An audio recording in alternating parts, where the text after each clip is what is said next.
Hello there. If you're listening to this, I know you've had a long day behind you. Take a moment to find a comfortable position. Let your body sink into the mattress. Close your eyes, if you haven't already. Let the world outside drift away for now. You don't need to do anything at all.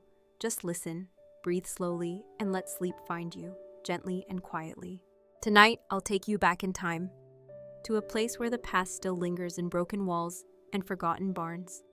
This is the first story in our series of Boring History for Sleep, a simple tale about things lost and half remembered. So relax, keep your eyes closed, and come with me into the disappearing artifacts of colonial America long before the highways and the power lines and the neon signs. There were villages scattered like tiny candlelights across the dark expanse of colonial America. Each village clung to the edges of thick forests and winding rivers, places that felt endless and wild, even to those who called them home. In these villages, life was quieter than the noise we know today, but never silent. Creaking doors, footsteps on wooden floors, the faint hiss of wind slipping through gaps in the walls. These were the sounds people lived with, night after night. And among these everyday noises were things, small, unremarkable things, that people once held close. A clay pipe set gently on a windowsill, its bowl blackened from long-forgotten tobacco.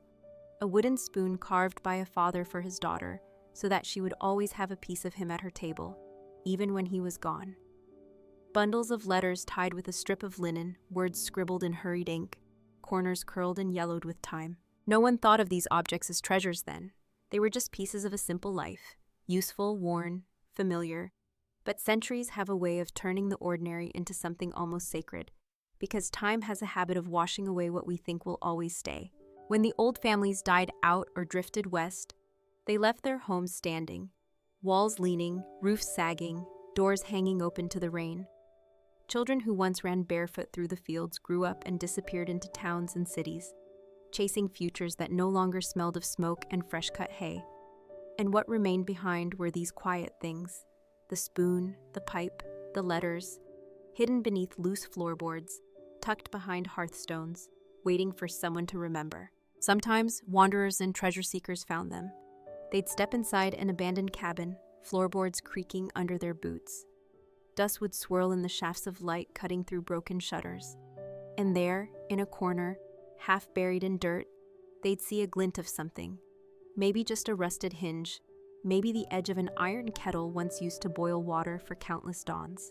They'd pick it up, turn it over in their hands, wonder for a moment who it belonged to.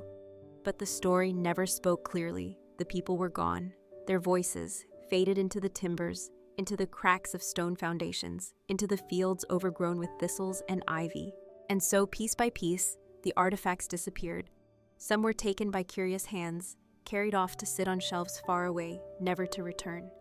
Others were lost to the earth itself, swallowed by floods, fires, or the slow crumble of time.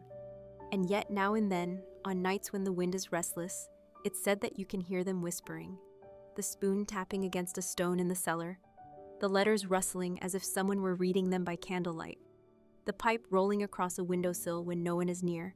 In the end, the things that vanish do not always leave without a trace. Sometimes they stay hidden in the soil and the wood and the whispers of history, waiting for someone, perhaps you, to lie still, close your eyes, and listen for them in the dark. Imagine for a moment a small house standing alone at the edge of a clearing. Its walls are made of rough-hewn timber, darkened by years of rain and wind. Moss grows thick around the base, crawling up between the logs like green veins. The roof is patched with wooden shingles, many of them warped and curling, letting the drizzle slip through during long spring storms. Inside, the air smells of damp earth and old smoke. A stone hearth yawns open at one end of the single room, its stones blackened by countless fires that once warmed a family on harsh winter nights. A rocking chair rests by the hearth, tilted slightly forward, as if someone had only just risen from it, leaving behind the echo of a faint creak that never truly fades. Near the hearth lies a simple table, rough to the touch, built by hands that needed it to last. On its surface, you might find a few forgotten things: a pewter cup dulled with age, a wooden bowl with a hairline crack running through its center, a tarnished spoon with the initials of its owner carved clumsily on the handle. These were the things that once traveled across the ocean tucked in burlap sacks, precious enough to carry, but ordinary enough to be used until they broke. Behind the house, a small garden plot lies hidden under weeds now. Long ago, it would have been alive with rows of beans, cabbage, maybe a single apple tree leaning crooked under the weight of its fruit. Children's bare feet would have left soft trails in the dirt as they chased each other, squealing with delight until a mother's voice called them back inside. Time moved slowly back then, or so we like to believe. Seasons drifted in and out with a patience we rarely feel today. Spring brought thaw and mud, summer hummed with the chorus of cicadas and the swish of scythes through tall grass. Autumn carried the scent of wood smoke, the tang of cider, the rustle of dry leaves piling up against doorsteps. And winter was a hush, a shroud of snow so deep it muffled footsteps and made each crack of a branch sound like a gunshot in the night. Within these quiet walls, people lived whole lives, born and raised, married and buried, all within a few acres of land. And when they were gone, the house stood watch over what they left behind. Neighbors sometimes wandered in to salvage what they could, a latch that still worked, a window pane not yet cracked, a plank of wood sturdy enough to patch a barn door. Yet so much was simply left to sleep, to settle into corners and shadows where only mice and spiders remembered their presence. In the early days of these settlements, not every home had locks. The wild was a greater threat than neighbors, so doors were wedged shut with wooden pegs, or simply left leaning on their frames. When storms blew through, they'd howl down the chimney, rattle the shutters, toss loose shingles into the yard. And sometimes the wind carried off more than just branches. It carried away scraps of paper, old church records, the pages of a diary half burned for warmth and then abandoned. Somewhere out there, buried under layers of silt and roots, lie these forgotten pages. If you dug deep enough, you might find a fragment, a corner of parchment with a single word still legible, ink faded to a ghost of blue, a name maybe, a date scratched out by a father who could barely write his own. And though the words mean little to us now, once they were the whole world to someone who never dreamed they'd be lost to strangers centuries later. It makes you wonder, doesn't it? How many tiny pieces of other people's lives are sleeping beneath the fields we drive past every day, beneath the old trees that have watched over these secrets for hundreds of years. The earth keeps them safe. Or perhaps the earth slowly claims them, turning spoon and pipe, letter and bowl, back into the dust they came from. So the next time you stand in a quiet field and feel a chill run down your back, maybe you're closer than you know to these vanishing things. Maybe they are still here, hidden just under your feet, waiting for the gentle weight of your footsteps to remind them they are not yet forgotten. When the settlers first arrived on these unfamiliar shores, they carried with them more than just tools and hopes. They brought along small comforts from the old country, tucked carefully into sea chests and crates. A silver thimble passed from mother to daughter, a tiny Bible with pages thin as moth wings, a pocket watch that ticked out each heartbeat across an ocean no one knew by heart. These objects were reminders that life, no matter how harsh, could still hold moments of gentleness. They were kept safe during storms at sea, when waves crashed so hard against the hull that grown men whispered prayers into the salt air. They were unpacked with trembling hands once the ship creaked into some quiet harbor, Jamestown, Plymouth, Charlestown, places that began as tiny clearings hacked out of wilderness, where wolves watched from the shadows of the trees. Life here was never easy.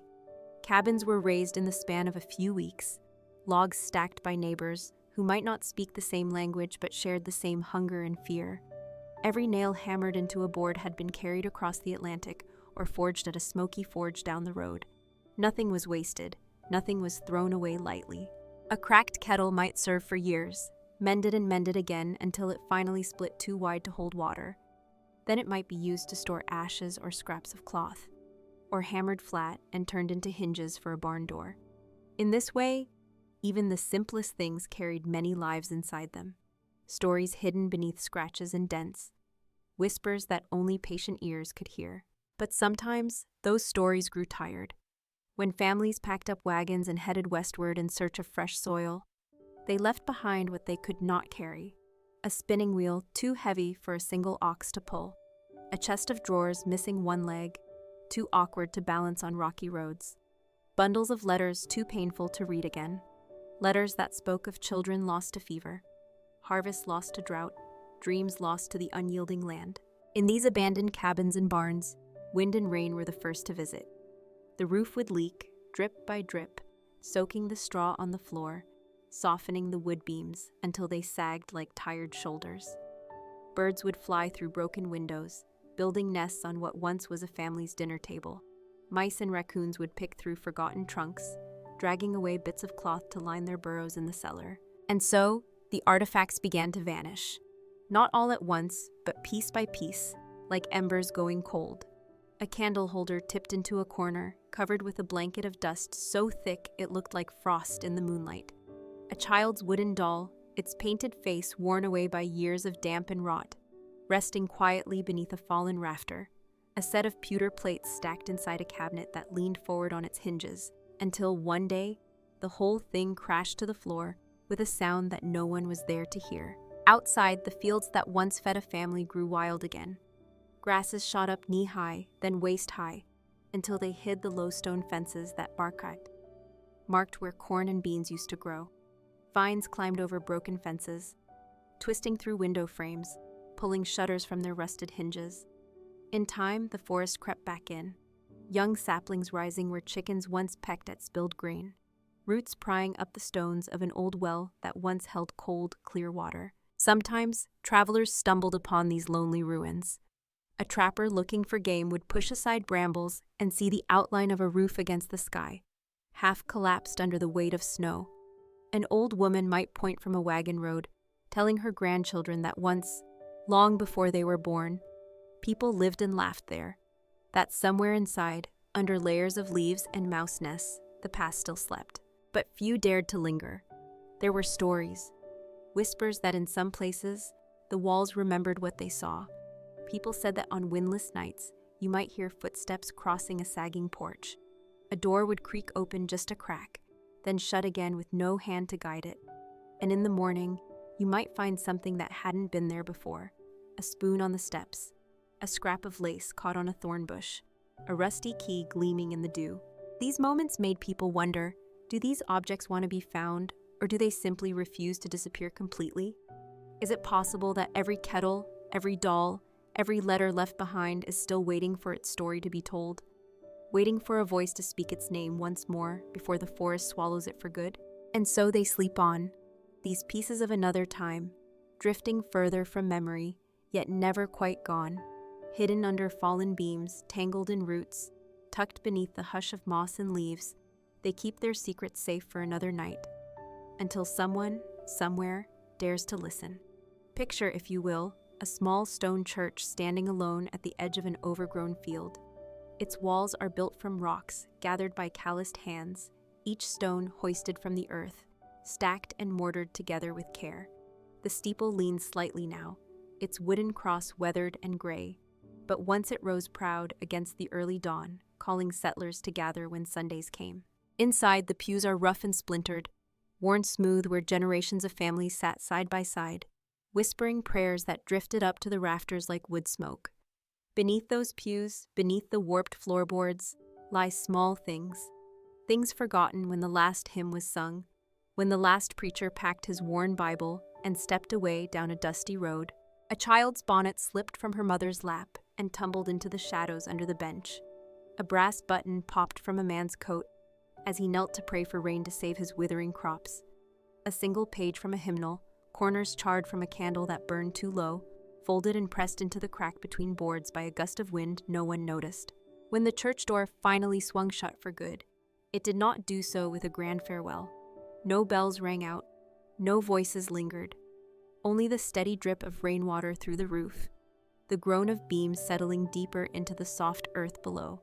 Outside, gravestones lean at odd angles, names nearly erased by rain and lichen. But the ground remembers each body laid to rest beneath its damp blanket of leaves and moss. Sometimes, the curious step carefully inside these places. They feel the hush, like stepping into a forgotten prayer still echoing against stone walls. Their breath rises in faint puffs on cold mornings as they move down the narrow aisle, boots creaking on loose planks. They might kneel, brushing aside dust to see what lies hidden. Now and then they find something, a ring dropped by a woman whose husband never returned from war, or a hand-carved comb slipped from a pocket and never missed until the carriage had rattled too far to turn back. They hold these small things up to the light that filters through cracked stained glass, reds and blues and greens that cast gentle shadows on the broken floor. In that light, the objects seem to breathe, to whisper a fragment of a story half remembered. But as soon as the light fades, the story fades too, slipping back into the hush of rotting beams and drifting motes of dust. Beyond the churchyard, old fields stretch toward the tree line. Fences long ago fell to ruin. What remains of them is just a scatter of posts leaning like old men who can no longer stand straight. In these fields, farmers once bent their backs from sunup to sundown, coaxing corn and barley from reluctant soil. Sometimes, when the plow caught a stone, it would clink against something more: a broken clay pipe, a brass buckle, an iron hinge once part of a chest that crossed the sea in the belly of a creaking ship. Generations turned the soil over and over, each furrow burying or revealing pieces of other people's days. When a child found an old coin, she might run home, breathless with the treasure in her small palm, asking whose it had been, whose face had pressed that silver into bread or traded it for a bolt of cloth from the general store. But the answers were always as thin as the breeze that rattled dry stalks in the fields. No names came, no faces lingered, just the weight of the coin, cold and real, before it slipped into a jar or a drawer, or sometimes back into the ground when it was lost again. Even the barns kept their secrets. High up in dusty lofts, where swallows built nests each spring, you could sometimes find a child's carved toy horse, legs broken, paint faded to a ghost of brown and white, or a pair of leather boots, the soles patched and patched again until they could carry someone no farther. Down below, the stalls where oxen once snorted and stamped their hooves stand empty, the wooden rails split by frost and age. A broken yoke rests against the wall, a reminder that the work was hard, the shoulders that bore it even harder. Time has a way of pressing in from all sides. Where the fields end and the forest begins, you might see the outlines of old wagon ruts, shallow scars in the earth, half covered by weeds and fallen leaves. Once those ruts carried families toward uncertain futures, wheels bouncing over rocks and roots, iron pots clanging together in wagons piled high with quilts and barrels and every small thing they could not bear to leave behind. But what they could not carry stayed, and what stayed slowly sank into the soil, was covered by rain and snow and seasons, waiting to be found or waiting to stay hidden forever. So tonight, as you lie here listening, imagine those barns and fields and that lonely church, standing silent beneath a sky filled with slow-turning stars. Somewhere out there, a small object still waits, carrying the shape of a hand that once held it, a whisper of warmth that never fully faded. If you listen closely enough, you just might hear it, a story from the past, brushing against the walls of your mind, gentle as the wings of a moth tapping at the window in the dark. Beyond the fields and the barns, further than the lonely church and the crumbling fences, there are hidden places where the forest has reclaimed what once belonged to settlers, trying to carve out a small corner of the wilderness. Walk deeper into the woods, and you might stumble upon the stone outlines of a forgotten foundation, moss-covered rocks arranged in a rough rectangle, all that remains of a house that sheltered laughter, arguments, the soft hush of bedtime stories whispered by the fire. In the center of that rectangle, wildflowers now bloom where a hearth once burned bright through bitter winters. Roots twist around broken bricks and charred wood, the forest's slow embrace of all that was left behind. Sometimes, if you dig your fingers into the damp earth near these old stones, you might find a shard of pottery, the edge of a bowl that once held steaming stew for a family gathered close after a day of endless work. Or you might find a bit of metal so rusted that you can't tell if it was once a nail, a buckle, or the blade of a small kitchen knife used to slice apples fresh from the orchard out back. In the warm months, the forest hums with life, and the ruins sink further into shadows. Birdsong echoes through the trees, masking the creak of a fallen door that still swings a little when the wind finds it. Sunlight flickers through the canopy, catching on the shards of glass that once were window panes. If you kneel down and look close, you might see a single piece of glass still bearing the ripple of a hand-blown pane, a reminder that someone's breath shaped it, Someone's hands fitted it into the frame to keep the cold at bay. When storms come, these hidden places shift and settle. Heavy rains wash soil from the stones, revealing bits of brick or the curve of an iron hinge. Tree roots press deeper into the walls, pushing apart what human hands once built. Each thunderstorm is a quiet undoing, another inch of roof caving in, another beam splitting under the weight of waterlogged leaves piled high in the attic. Not far from the foundation, you might find what's left of a well, a circle of stones sinking into the ground, half filled with old leaves and rainwater that reflects the sky like a mirror. At the bottom, where darkness swallows what little light remains, coins glint faintly. Some were tossed in for wishes, a new calf to survive the winter, a child to be born healthy, a harvest to be plentiful enough that no one would go to bed hungry when the snow came. But other things fell in by accident. A locket that slipped from a mother's neck as she drew a bucket of water, a pewter cup knocked from the well's edge by a playful child who didn't yet understand how precious such a thing could be. Those coins, that locket, the cup, they rest there still, deep under rainwater and rotting leaves, where frogs sit on slick stones and dragonflies skim the surface in the heat of July. No one has reached down for them in generations, yet they remain, tiny glimmers of a world that once pulsed with hopes in hands and the steady rhythm of feet moving back and forth to that well each dawn and dusk. Further into the woods, hunters and foragers sometimes find the outline of an old trail. Once, wagon wheels groaned along its ruts, iron-bound and heavy, bearing barrels of grain, bolts of cloth, and the quiet hum of conversation among families too busy with survival to speak of dreams. When the wagons moved on, the trail faded.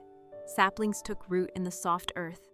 Foxes traced the path at night, noses low to the ground, brushing against the imprint of footsteps long vanished.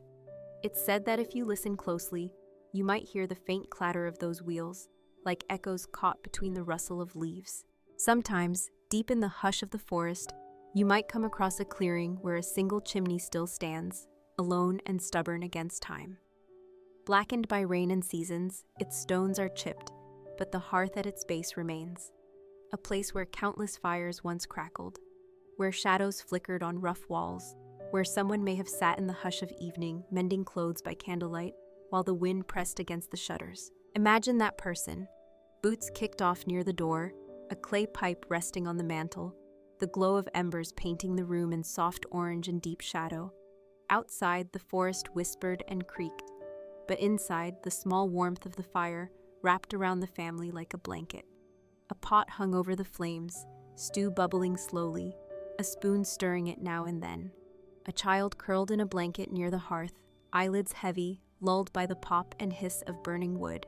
And when that family was gone, taken by sickness or hunger or the lure of promise elsewhere, the chimney stayed.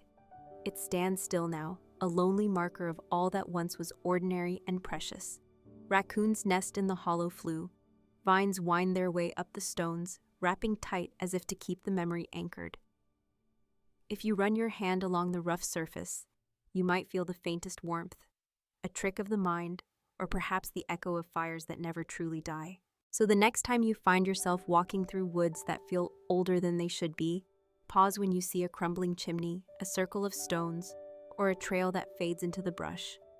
Know that beneath your feet, tiny treasures rest in the dark, the missing pieces of lives once lived fully, now waiting for the hush of your footsteps to remind them they were never really gone. Close your eyes, breathe softly, let these whispers of the past drift through you like a forgotten song. If you wander far enough beyond the old clearings and chimney stacks, you might find yourself standing at the edge of an ancient orchard. Once rows of apple trees stood here in neat lines, their branches heavy with fruit each autumn. Now the orchard is little more than a ghost of itself. Gnarled trunks leaning at odd angles, some hollowed out by time and weather, others tangled in vines that coil like green ropes around brittle limbs. In the warmth of late summer, a few small apples still grow, stunted and sour, yet proof that something old still breathes here beneath bark, cracked with age. The ground is soft with fallen leaves that have layered themselves year after year, turning to mulch that feeds the roots of these survivors. Sometimes, if you brush away the damp leaves at the base of a tree, you might find a piece of metal, dulled by decades of rain, a small hinge, a rusted blade from a pruning knife dropped when the orchard was still young and hopeful. Long ago, families would gather here at harvest time. Children balanced baskets on their hips, laughter echoing through the branches as apples thumped softly to the ground. Mothers wrapped their shawls tighter against the chill, cheeks pink, hands red and raw from hours of picking. Fathers leaned ladders against sturdy trunks, boots slipping on fallen fruit, grumbling good-naturedly when a branch snapped back and showered them in leaves. In the evenings, after the picking was done, crates would be stacked in wagons, ready to be carted to markets miles away. A few apples would be pressed into cider, sharp, sweet, and warm in mugs held close to chapped lips. Bits of straw and dried leaves clung to the hems of skirts and trousers, carried inside to scatter across floors, where they would be swept up by the glow of candlelight. Over the years, the orchard changed hands, sold to distant cousins, abandoned when the soil turned stubborn and trees grew gnarled with blight. Saplings that once promised sweet harvests turned wild, branches growing low and tangled, roots cracking the stone walls that marked the orchard's boundary. Sheds that once held barrels of cider and bushels of fruit now stand roofless, beams blackened by rot, doors hanging open to invite the forest back inside. Inside one of these sheds, if you dare step through the sagging doorway, you might find the remains of a workbench. Tools lie scattered across its scarred surface. A hammerhead without its handle, a pair of iron shears rusted shut, a wooden mallet so dry it would splinter at a single blow. Cobwebs stretch from corner to corner like lace spun by patient hands that have never known hurry. On a high shelf, nearly hidden beneath a layer of dust so thick it feels like velvet, rests a small glass jar. Inside it, tiny seeds. Apple seeds, perhaps, saved for planting a new tree that never grew. Sometimes, wind pushes through the broken boards, rattling the tools so they clink softly, a ghostly echo of work that once filled these walls with life and noise. You can almost picture a man standing there, sleeves rolled up, sweat dampening the collar of his shirt as he sharpens a blade or carves a new handle for a favorite pruning knife. You might imagine his wife stepping in, brushing sawdust from her skirts, asking when he'll be done, the sun already slipping low behind the trees. In this place, time does not rush forward. It drifts and folds in on itself, keeping these moments tucked into its shadows like secrets. Outside, the orchard floor is littered with fallen branches that crack underfoot. A low stone wall, half buried in leaves and moss, runs along the edge of the clearing. If you follow it, you might find where it breaks apart near an old wooden gate, its hinges so rusted they crumble at a touch. Beyond the gate lies the beginning of a path, once trodden by families bringing baskets of apples to the sheds. Now a trail for deer and foxes who leave prints in the soft earth each dawn. Sometimes, on nights when the wind moves just so, you can stand in that clearing and hear the orchard breathe. Branches creak against each other like voices trying to speak. Leaves shiver under the moon's silver gaze. Some say if you close your eyes, you can almost hear laughter. The faint giggle of a child climbing too high in a tree, the scold of a mother calling him down before he breaks a bone. All these echoes, the orchard, the shed, the seeds in their jar, remind us how even the simplest places hold stories waiting beneath the hush of leaves. Not every artifact is a polished treasure displayed behind glass. Sometimes it is just a bit of rust, a single seed, a forgotten path that leads you deeper into a world that once bloomed bright with hope and quiet labor. So if you find yourself walking through an old orchard one day, pause by the oldest tree, lay your hand on its rough bark, breathe in the scent of moss and apples gone soft. Know that beneath your feet, seeds dream in the soil, waiting for the right season to rise once more, carrying with them a memory of hands that planted, picked, and vanished into the turning of years.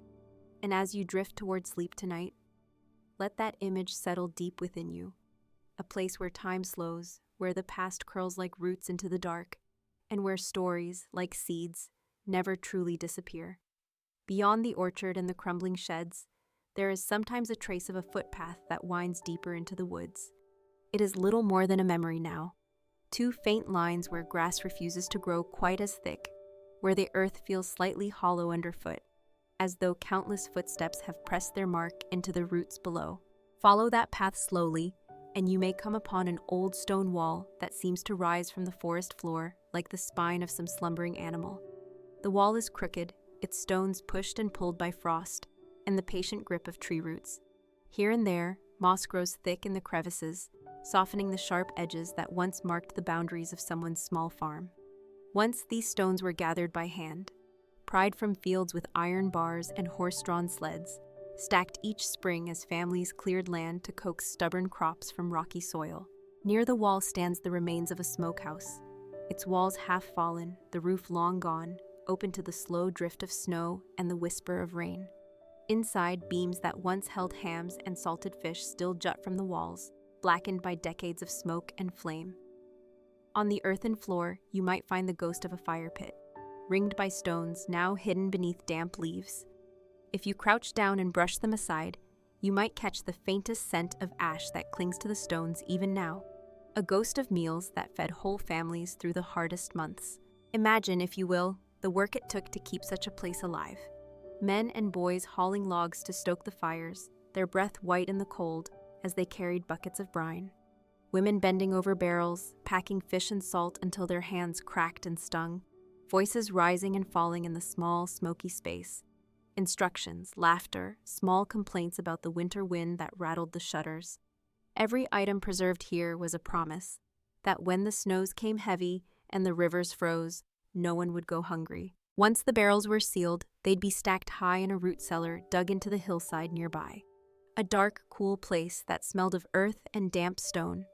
To reach it, families would push aside brush and fallen branches, lifting the heavy wooden door that creaked on its iron hinges. Inside, the air stayed cold even in summer, cradling jars of pickled vegetables, crocks of butter, burlap sacks filled with dried beans. Some nights, when the wind howled through the trees, the family would lie awake and listen to the house creak and settle, comforted by the knowledge that beneath them, the root cellar guarded their survival. Over generations, the families moved on or died out, and the smokehouse grew quiet.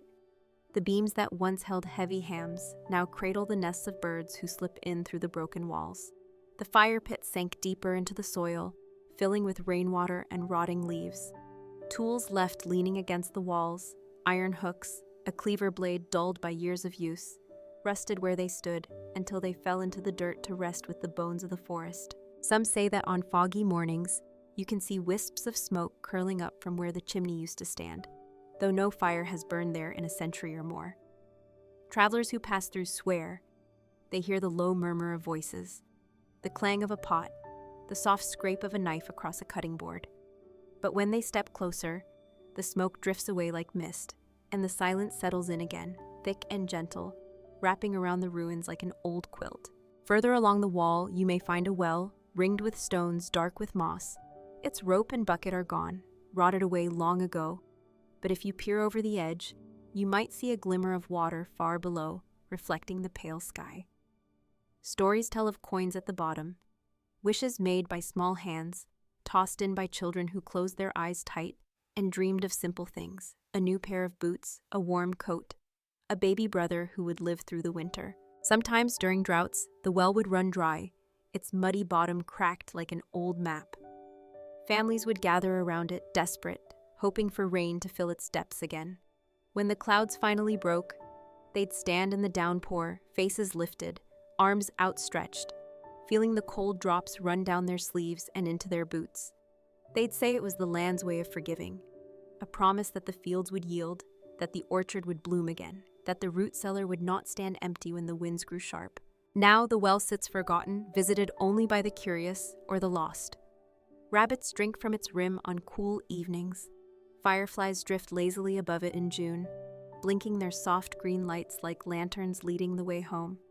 If you listen closely, you might think you hear a splash, the faint plunk of a coin hitting water, the echo of a wish that never quite left the stone walls behind. It is these small places, the smokehouse, the root cellar, the mossy well, that remind us how life once thrived in simple, patient ways. No grand monuments stand here, no polished plaques to tell you who lived and who died, only the quiet hum of earth reclaiming what it lent, the soft pull of time folding stories back into the soil. So if you ever find yourself standing beside a crumbling stone wall at dusk, let your eyes wander over the ivy that drapes each rock like a blanket. Feel the hush settle around you, gentle and deep. And remember, beneath your feet, these disappearing artifacts still breathe in their own way, a promise that the past never really leaves, no matter how softly it sleeps beneath the moss and leaves. If you keep following that old stone wall through the quiet woods, you may find yourself standing before the outline of what was once a small homestead. The clearing is no bigger than a patch of sunlight filtering through the canopy. Soft moss carpets the ground where floorboards once creaked under the shuffle of heavy boots and the patter of children's bare feet. At the far end of the clearing, a lone stump remains where the chopping block once stood. The old oak that towered here provided more than just shade. It gave its branches to feed the fire, its trunk to warm the hearth, its limbs to craft chairs, and a sturdy table that sat in the center of the single room they all called home. Generations leaned their elbows on that table, spread out letters from far-off cousins, mended shirts by candlelight, or bowed their heads over bowls of thin stew during harsh winters. Now there is no table, only the memory of where it stood, held tight in the hush of moss and earth. Sometimes, if you close your eyes and stand very still, you might almost hear the scrape of a chair leg, the soft clink of a spoon against a wooden bowl, the hush of a lullaby drifting from a mother's lips as she rocked a restless child to sleep beside the hearth. Near the stump, an old iron kettle lies half buried under leaves and pine needles. Its handle is rusted through, the sides dented from years of hanging over open flames. Yet when the light hits it just so, you can see a faint trace of soot clinging to the rim, the shadow of countless meals prepared with hands that worked until they cracked and bled, then worked some more. Behind the clearing, the forest begins to climb up a gentle rise. At the top, hidden beneath brambles and fallen branches, sits a stone cairn, a simple marker for those who never left this patch of land. No fancy headstones, no engraved dates or grand epitaphs. Just stones, each one laid by a trembling hand, each one carrying the weight of loss and the quiet promise that no one would be forgotten. Over the years, the cairn has crumbled in places. Roots snake between the rocks, moss softens the sharp edges. Wildflowers nod in the breeze, as though whispering prayers for the souls resting beneath. Sometimes visitors passing through add a stone of their own, a way of saying I see you, I remember. Even if they do not know the names, they feel the pulse of memory that hums through the ground, steady as a heartbeat. Down the slope from the cairn, a shallow stream winds its way through the underbrush. Once it served as the lifeblood for this homestead. Buckets lowered for fresh water, clothes scrubbed against smooth stones, children's laughter ringing out as they splashed in the shallows on hot afternoons. The stream still flows, though slower now, its banks shifting with every season, its song a quiet trickle that soothes the ears of deer and foxes who come to drink at dawn. If you follow the stream far enough, you might come upon the remnants of a wooden footbridge, its planks long since rotted away, leaving only a few moss-covered beams stretching from bank to bank. When the bridge was new, boots and bare feet alike crossed it daily, neighbors arriving with baskets of bread, a midwife called in the dead of night, a farmer bringing news from the village down the road. The bridge carried not just people, but a weight of hopes, fears, and all the simple worries that tie a family to its land. Now, frogs perch on what's left of the beams. Dragonflies dart low across the water's glassy surface, their wings catching the last light of day. If you stand quietly on the bank and let your eyes soften, you can almost see shapes moving across that vanished bridge. The ghost of a man balancing a sack of flour on one shoulder, a child trailing behind him, skipping to keep up, their laughter tangled with the babble of the stream. Sometimes, after heavy rain, the water swells and pulls bits of the past along with it. A shard of pottery, a bent spoon, a scrap of iron that was once part of a tool left forgotten in the grass. Downstream, these fragments settle into muddy beds, hidden among pebbles and reeds, waiting for some curious hand to turn them over one day and wonder about the lives that breathed around them. For it is not the grand houses or the stone mansions that hold the truest stories of colonial America. It is these small, forgotten places where simple things linger. A piece of wood shaped by a father's careful hands, a handful of stones laid in grief and love, a kettle blackened by decades of stews and soups, meant to keep the cold from the bones of children sleeping near the fire. Tonight, as you rest here listening, picture that clearing in the forest, the old stump standing guard, the cairn hidden under wildflowers, the stream whispering secrets to the trees. Close your eyes and let yourself drift into the hush between the rustling leaves and the trickling water. And remember, these artifacts may disappear, but the stories they carry move through time like the stream itself. Slow, gentle, unhurried, touching us even now as we breathe in the soft dark of sleep. If you walk beyond the stream, where its waters curve away into deeper woods, you may find the remains of an old mill. The wheel is long gone, its great wooden paddles rotted and washed away by countless spring floods, but the stone foundation still stands, half buried under ivy and brambles that weave through its cracks like careful stitches. Once this mill was the heartbeat of the settlement. Neighbors would come by foot and by cart, bringing sacks of grain balanced on broad shoulders or piled high behind weary horses. The wheel would turn, creaking and splashing as the water rushed through its wooden sluice, the grindstones inside singing their rough song as they crushed kernels into coarse, fragrant meal. Imagine the scent that filled the air then, fresh ground corn, dust and grain, mingling with the earthy smell of the creek. Inside, the miller's hands were never still. He checked the gears, wiped flour from his brow, adjusted the feed so the stones did not grind too hot. His apron was always dusted white, his boots trailing powdery footprints across the worn wooden floorboards that creaked under centuries of weight. Children would stand near the open door, noses wrinkled, fingers tracing the grooves in the doorframe, while they waited for their mother's bag of flour to be filled. Sometimes they'd pocket a handful of grain, giggling as they darted outside to scatter it to the birds that hopped hopefully in the yard. For the mill was not just a place of work, it was a gathering place, where news was exchanged in murmured voices, where deals were struck, and stories lingered in the corners long after the last sack was hoisted onto a cart. Now the yard is silent except for the soft chirp of crickets and the occasional rustle of a raccoon slipping through the underbrush. Inside, the grindstones lie cracked and still. Splintered beams sag under the weight of damp seasons and the patient gnawing of insects. Sunlight filters through gaps where the roof has fallen in, painting the floor in shifting patterns of golden shadow. If you stand quietly within those leaning walls, you might hear the echo of that old grindstone turning. Some say that on certain nights, when the moon hangs low and the creek runs fast with melted snow, the mill wheel can be seen spinning once more, an illusion perhaps, or a memory that refuses to settle. Beside the mill, an overgrown path leads toward the remains of the miller's house, a small structure once whitewashed and neat, now hidden beneath a tangle of blackberry bushes and young saplings. Step carefully, and you might glimpse the stone steps leading to the front door, worn smooth in the center by generations of boots, trudging up and down in mud and frost. A rusted latch hangs loosely on what remains of the door, squeaking gently in the wind like a voice trying to speak. Inside the house, it is dark and close, the air thick with the scent of damp wood and soil. A fireplace yawns wide against the far wall, its stones blackened by countless fires that once warmed the miller's family on long winter nights. Beside it, the ghost of a chair, its frame splintered, cane seat long gone, rests at an angle, as though someone only just rose to stir the pot simmering in the iron kettle above the coals. In one corner, a low shelf clings stubbornly to the wall. On it, the faint outline of a ceramic jug, cracked and chipped, its glaze dulled by the years.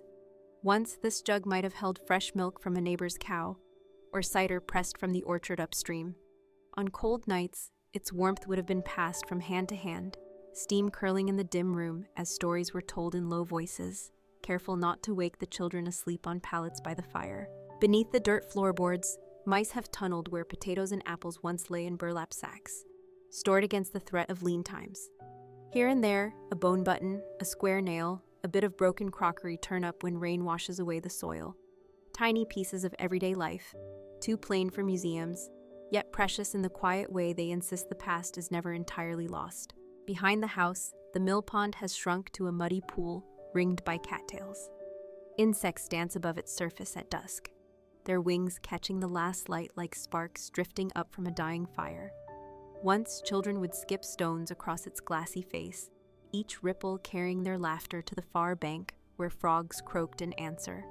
Now the pond holds only reflections, a tangle of tree branches arching over it, the ghost of a wheel that once turned endlessly to feed hungry mouths. Sometimes, in early morning, mist rises from the pond, drifting through the crumbling mill walls like breath from lungs that never forgot the rhythm of labor and rest.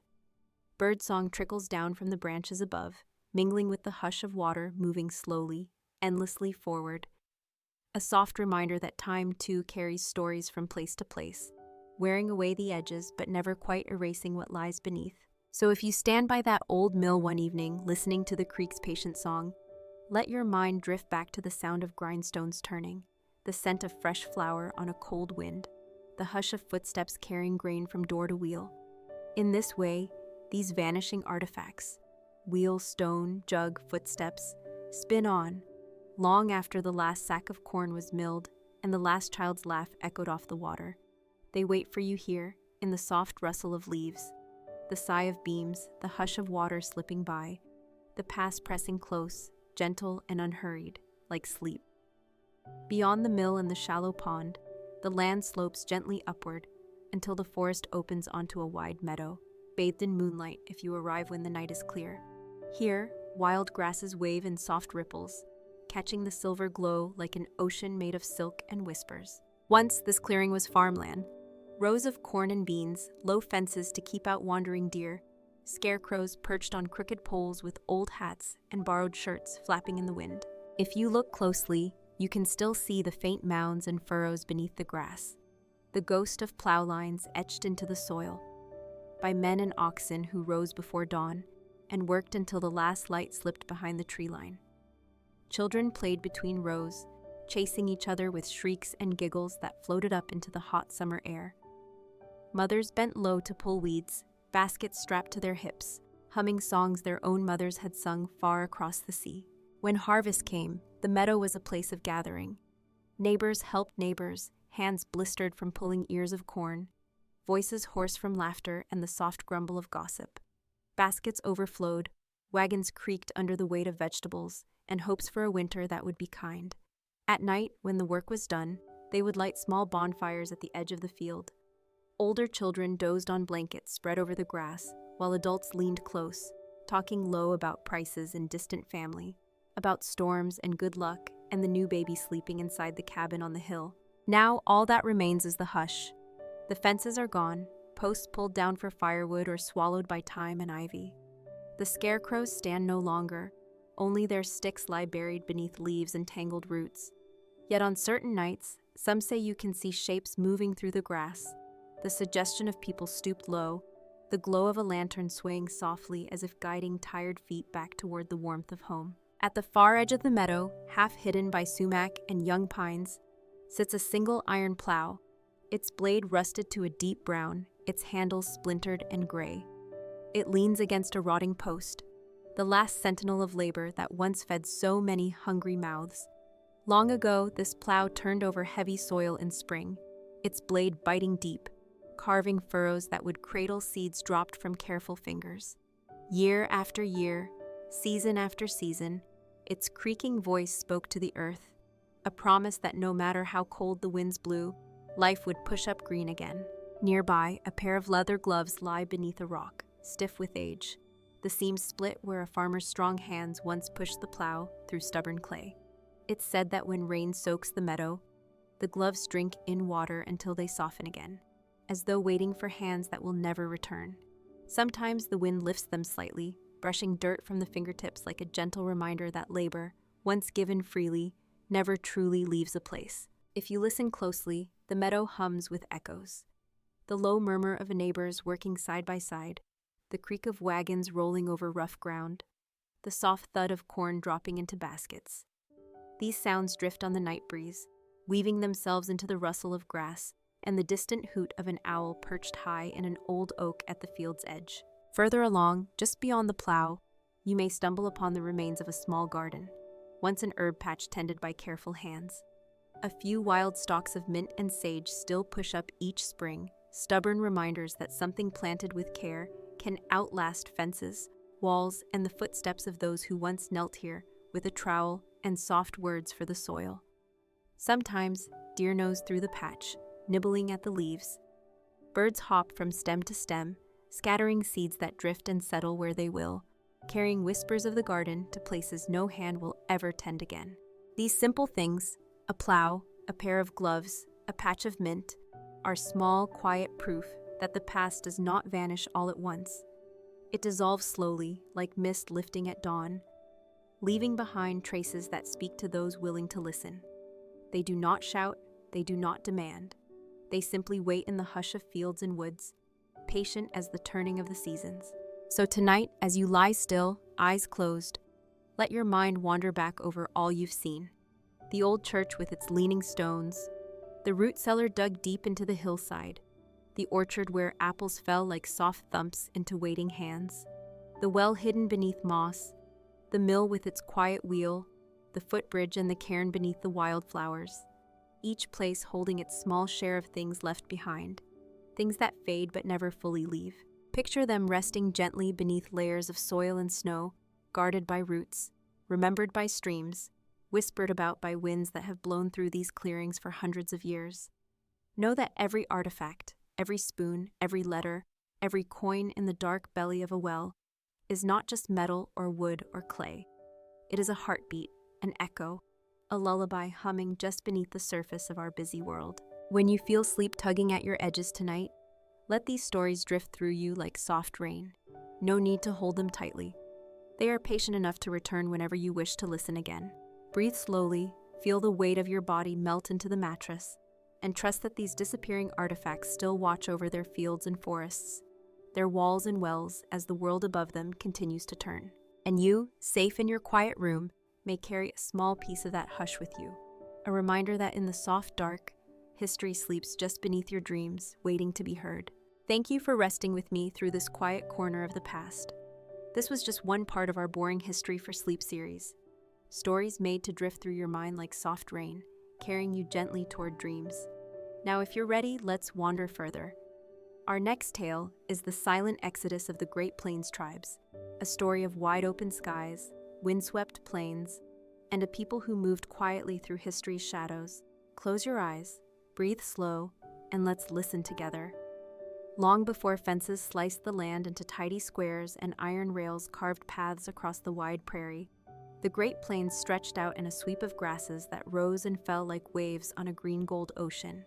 When the wind moved through them, they sang a low, steady song, a hum that carried the hoofbeats of bison, the whisper of hunters tracking in silence, the soft laughter of children running barefoot through tall stalks that brushed their shoulders like the touch of an old friend. These plains were home to tribes whose names still drift across the winds: Lakota, Cheyenne, Comanche, Pawnee, and many more.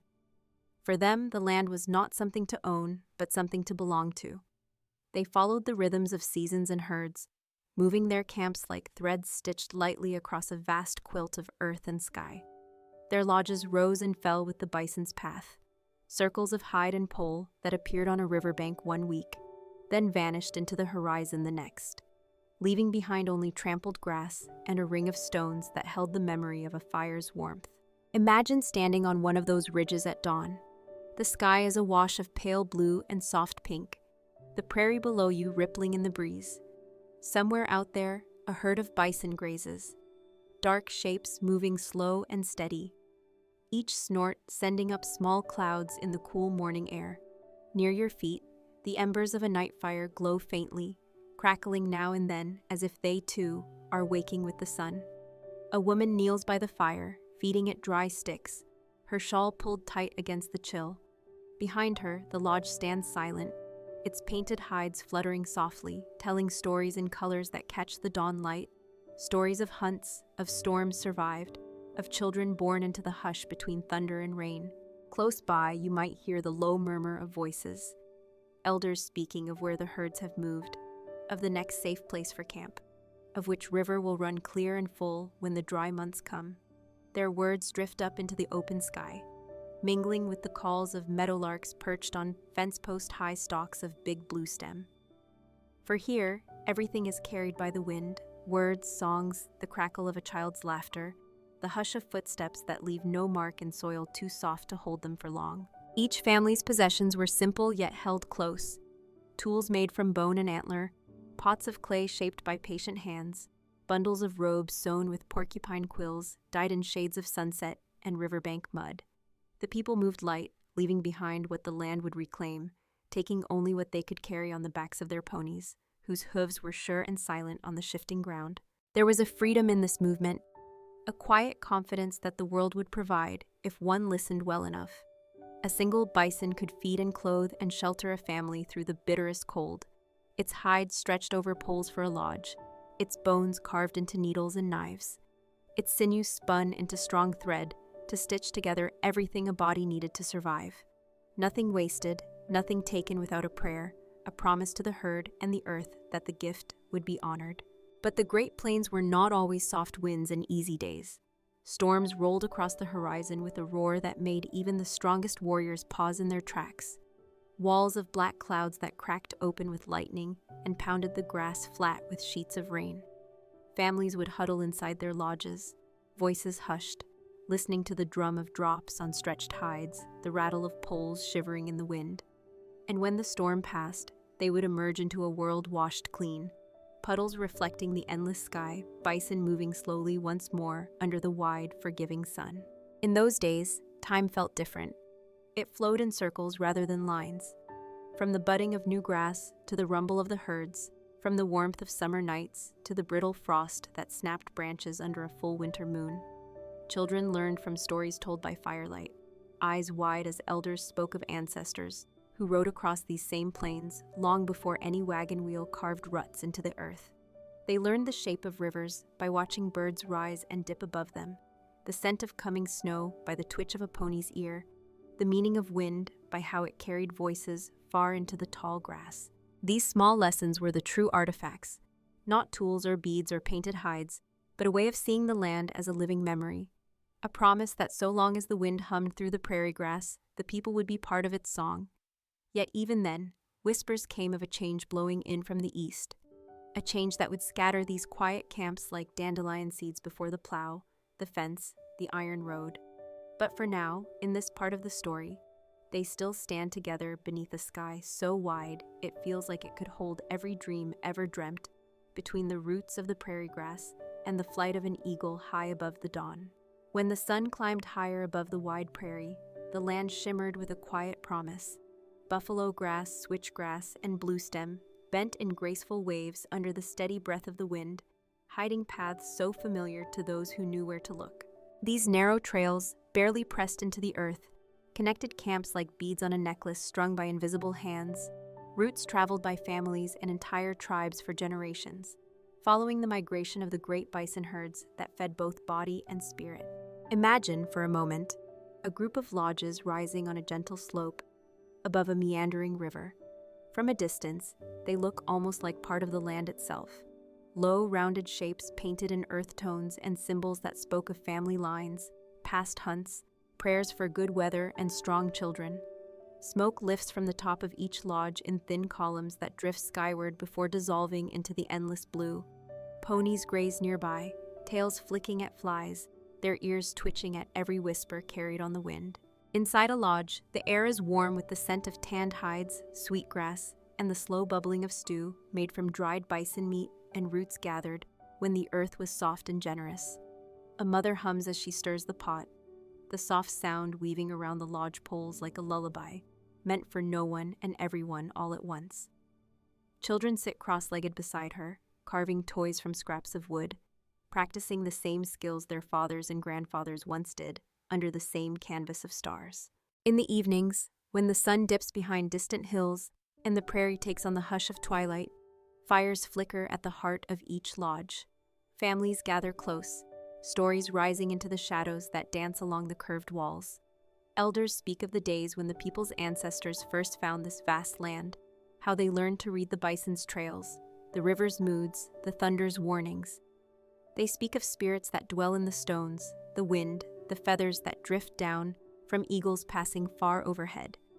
Outside, the prairie stretches wide and patient, cradling these fires like tiny stars fallen to earth.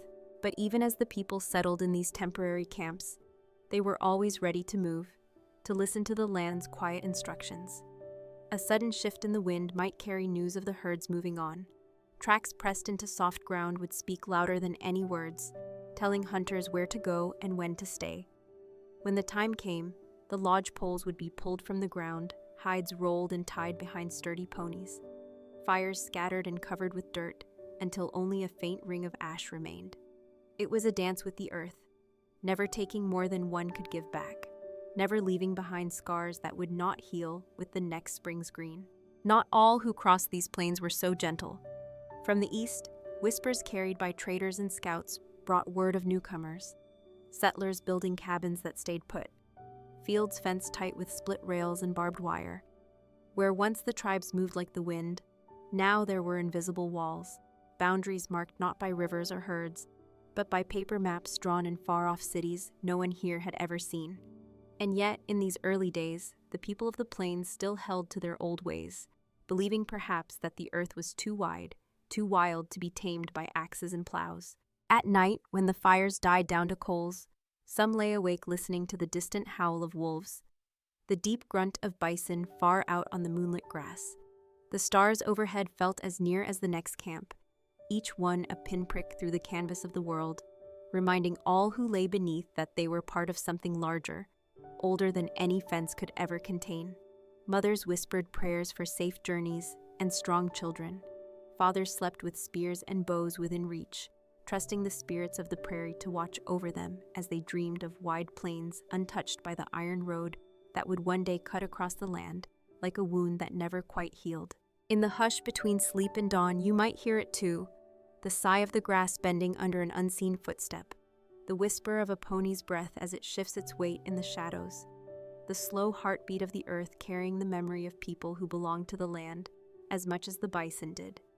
These are the true artifacts of the Great Plains, not beads strung on a wire in a glass case, not spears mounted on museum walls, but the wind, the fire, the grass, the voices that rose and fell like the sun over an endless sea of earth and sky. So tonight, as you lie here listening, close your eyes and imagine that gentle world, lodges glowing with firelight, ponies grazing beneath a sky so wide it could hold every dream ever dreamt beneath its endless blue. Hold that image close, like a lullaby drifting through the tall grass, carrying you deeper into sleep's soft embrace. As the seasons turned, the Great Plains transformed with them, an endless canvas that changed its colors gently, yet completely, as if the wind itself dipped its fingers in paint. Spring brought soft green shoots pushing up through the thawed earth, tiny flowers dotting the hillsides like beads scattered from a broken necklace. Summer rolled in with waves of heat that shimmered above the grasses, while bison herds darkened the horizon in slow, steady lines that moved like shadows cast by passing clouds. Autumn painted the plains in gold and rust, the wind carrying the scent of drying leaves and the promise of the first frost that would hush the prairie into its long, patient sleep. Through all these changes, the people moved too, like the pulse of the land itself. A family might camp beside a clear stream for a week, the children splashing in shallow pools, the women bending over baskets to wash hides and clothes. Brightly colored cloths fluttered from low branches to dry in the sun, catching the breeze like little flags that said, "We are here. We are part of this place." At night, fires flickered along the water's edge, their reflections dancing among the reeds and minnows.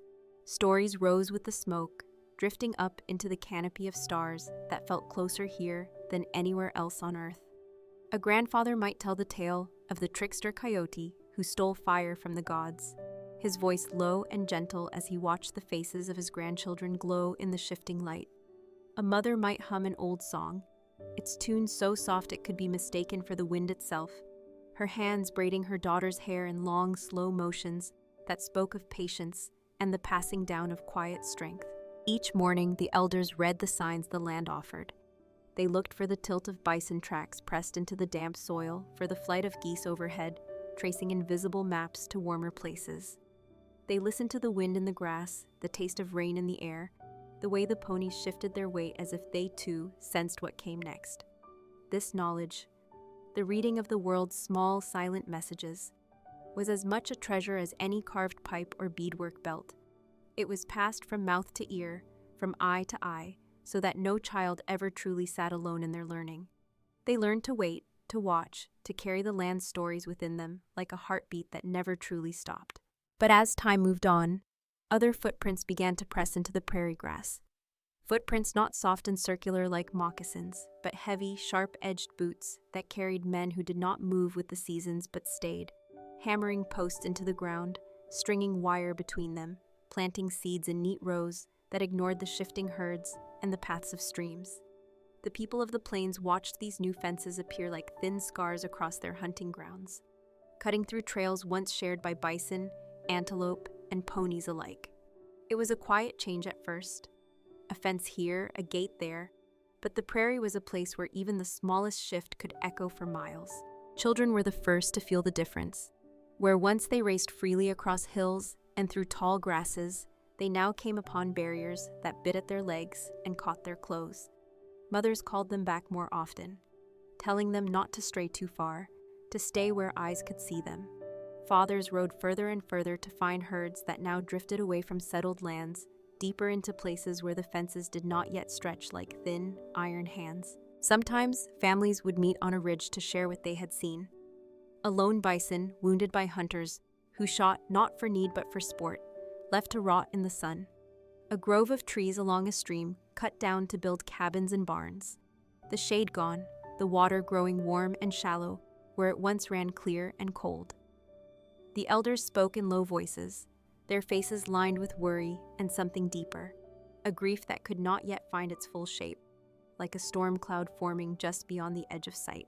And yet, even as these changes crept across the land, the people still found ways to hold fast to what had always kept them strong.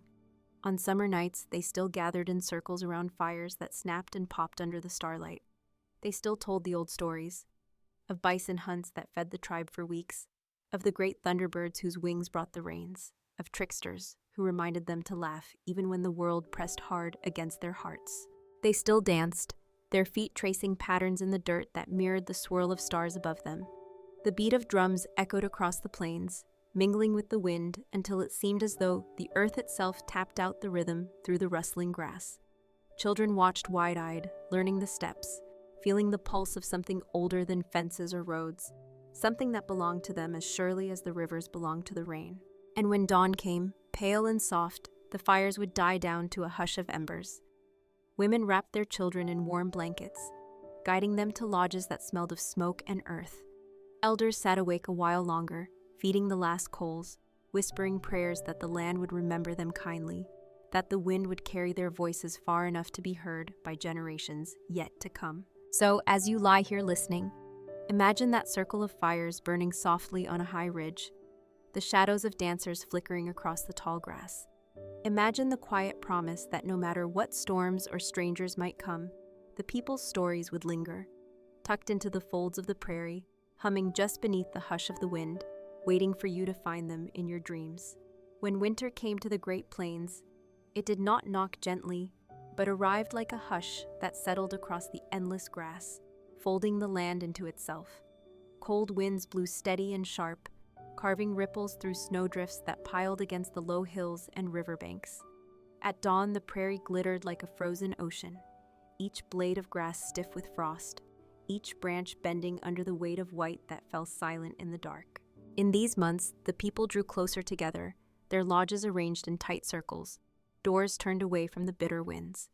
Inside, the air smelled of smoke and tanned hides, of dried herbs and the slow simmer of stews that stretched what little they had hunted before the deep snow sealed off trails. A small fire crackled in the center, its light catching on the painted patterns of bison and thunderbirds that circled the lodge walls like a quiet promise that spring would come, that the herds would return, that life would keep flowing even when the earth lay still.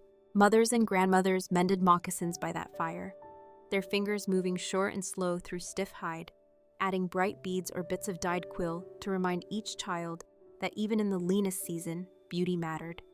Fathers carved new arrowheads from flint found along riverbeds, their broad hands deftly striking flakes from the stone, whispering to boys at their side about the right way to hold the shaft, the way to breathe out as the bowstring released. Children lay bundled in robes near the walls, eyes wide as the elders spoke, their voices like the wind outside, steady and patient, threading old stories through the darkness.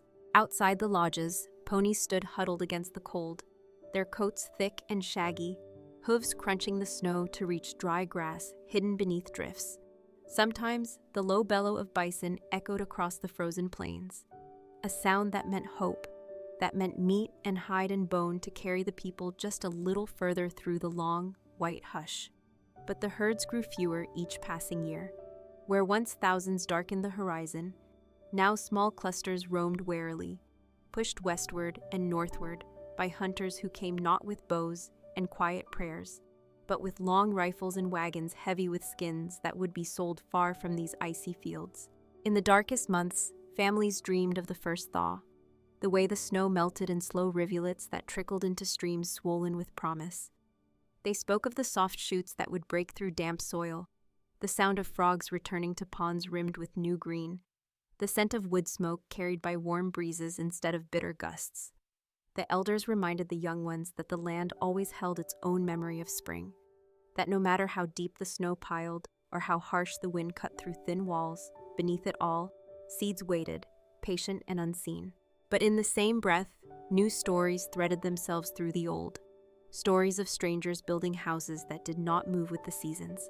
Stories of soldiers who set campfires in places where the people once gathered to dance and tell the stories that held their world together. Stories of treaties made with ink and paper that the wind could not carry away, binding land that once belonged to the bison and the wind itself into squares drawn by men who had never knelt to feel the prairie's heartbeat. The people listened, their faces half lit by firelight, the lines of worry deepening where once there had been only the lines of age and wisdom. They wondered how to teach their children to move like the wind when fences rose where the bison once roamed.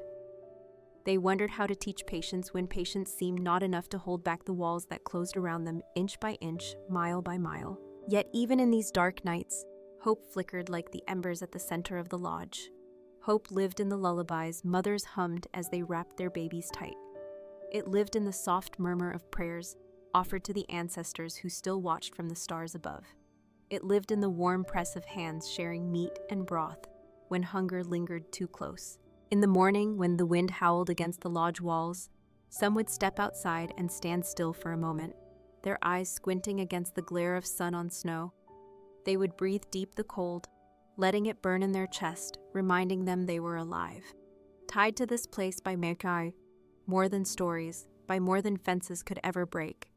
They would watch the smoke rise from each lodge, curling into the pale sky like quiet vows that even as the land changed, the people's memory would hold, deep as roots hidden beneath the drifts. So tonight, as you listen, imagine that circle of lodges huddled close on a white plain. Picture the warmth glowing behind hide walls while the wind rattles at the seams, never quite finding a way inside.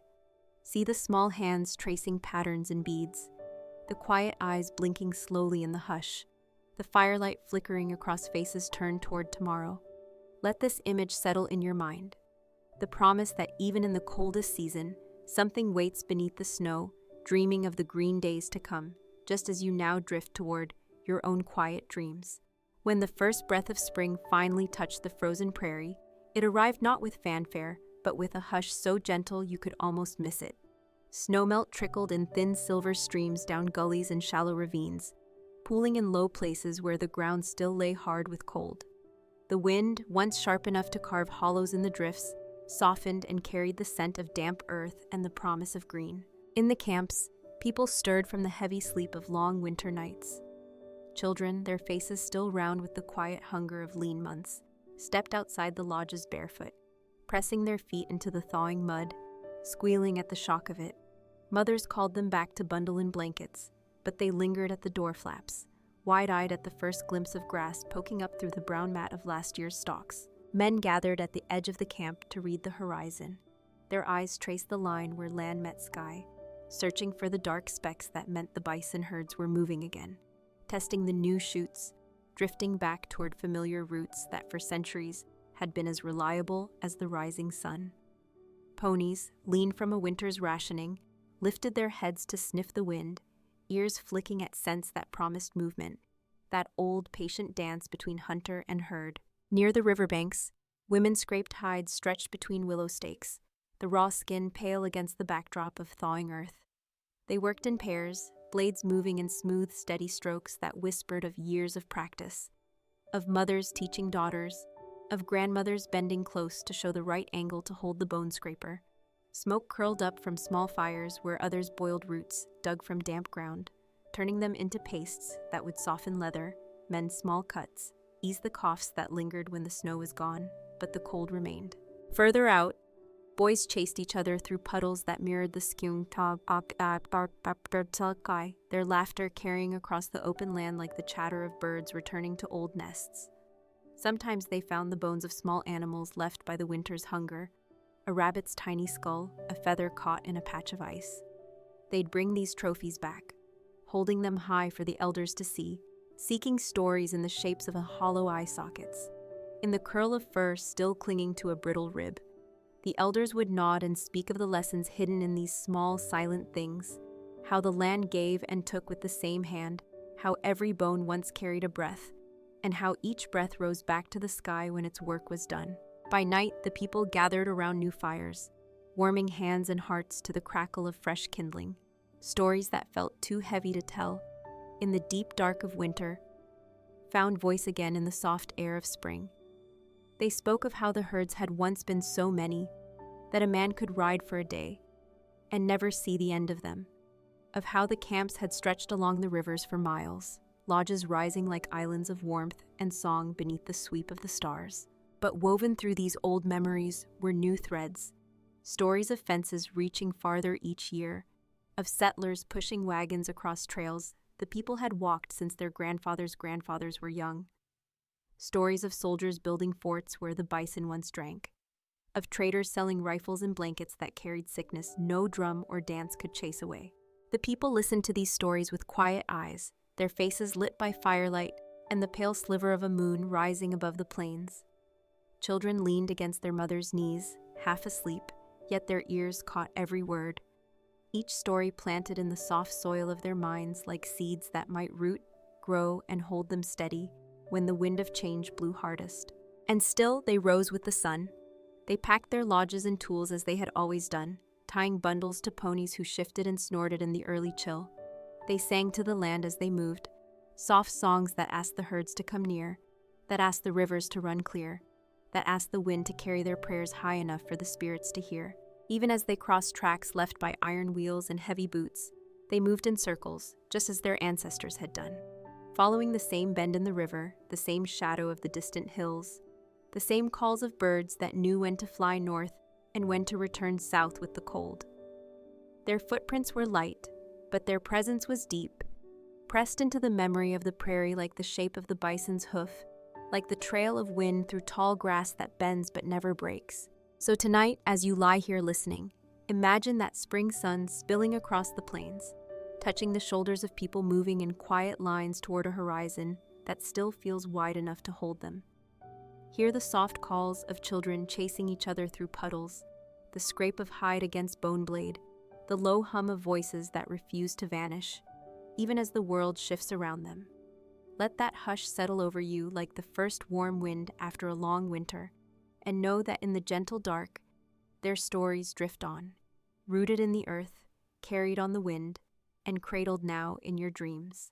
As the seasons spun forward, the quiet movement of the people wove itself deeper into the shifting grass and the open sky. Their paths, though light upon the earth, stitched the prairie together, lines of memory, lines of belonging, visible only to those who knew how to read the hush of wind through tall stalks and the soft curve of trails pressed by pony hooves. Each new camp rose in a familiar pattern. A circle of lodges opened toward the warmth of the sun, backs turned to the prevailing winds that carried the sense of distant herds and distant strangers alike. Within the circle, life unfolded with the same gentle rhythms that had guided generations, fires crackling under pots hung low on green willow branches, children weaving in and out of shadows cast by hides, painted with stories of hunts and dreams, the low murmur of songs drifting through the dusk like prayers made visible. In the morning, when the prairie glowed gold beneath the rising sun, hunters would slip away on nimble ponies, their shadows long and thin on the soft grass. They spoke little, their voices swallowed by the hush of the land that stretched in every direction. Their eyes, dark and calm, traced the faintest tracks. A turned stone, a tuft of fur caught on a thorn, the distant silhouette of bison moving slow as a drifting cloud. When they returned, they brought not just meat but news, the shape of herds, the place of new fences, the smell of smoke rising where once the prairie lay open and clean. Back in camp, the women worked together, laughter and quiet conversation blending with the tap of bone tools against hide. They softened skins in slow, patient strokes, cut meat into thin strips to dry in the steady sun, gathered roots and wild onions that pushed up through the thawing ground, defiant in their smallness. Elders sat nearby, their eyes half closed, faces turned toward the warmth. Drifting between now and memory, they spoke softly so that even the breeze had to lean close to carry the words. They reminded anyone who would listen that the land was alive, that every tree and stone held a story, that the people were only one thread in the larger fabric the earth wove each day. Sometimes, on evenings when the fire's glow seemed to hold back the darkness a little longer, the stories turned to the places left behind. Places where the bones of ancestors lay under low hills marked by nothing more than a scatter of stones, where the spirits of those who came before still lingered in the calls of owls and the rustle of grass around shallow graves. Children listened with wide eyes, pressing closer to the warmth, imagining the shapes of those long gone moving just beyond the edge of the firelight, kind faces, strong hands, voices that hummed through the blood still beating in their small, eager hearts. But these gentle gatherings were slowly shadowed by new stories carried from camp to camp. Stories of forts rising where rivers bent, of wagons rumbling across old trails, of settlers building cabins that did not move with the wind but stayed, planting wheat where bison once lay thick as summer clouds. Each story brought questions that sat heavy in the chest. What would it mean to stay, when staying meant walls and fences? What would it mean to leave, when leaving meant leaving behind bones, memories, the songs that rose from the circle of lodges like smoke drifting toward the stars? Yet the people still moved, because movement was what the land had taught them, because stillness was not safety, but the beginning of forgetting. So they followed the river that bent around grassy bluffs, pitching their lodges near its banks where fish darted through clear shallows and birds dipped to drink in the hush before dawn. They waited for the bison, and when the herds failed to come, they waited longer still, trusting that the land, if treated with respect, would remember its promises. Sometimes they found traces of others who had camped there long ago, a circle of stones half sunken into the soil, the curve of an old fire pit choked with new grass, a bit of pottery washed smooth by years of rain.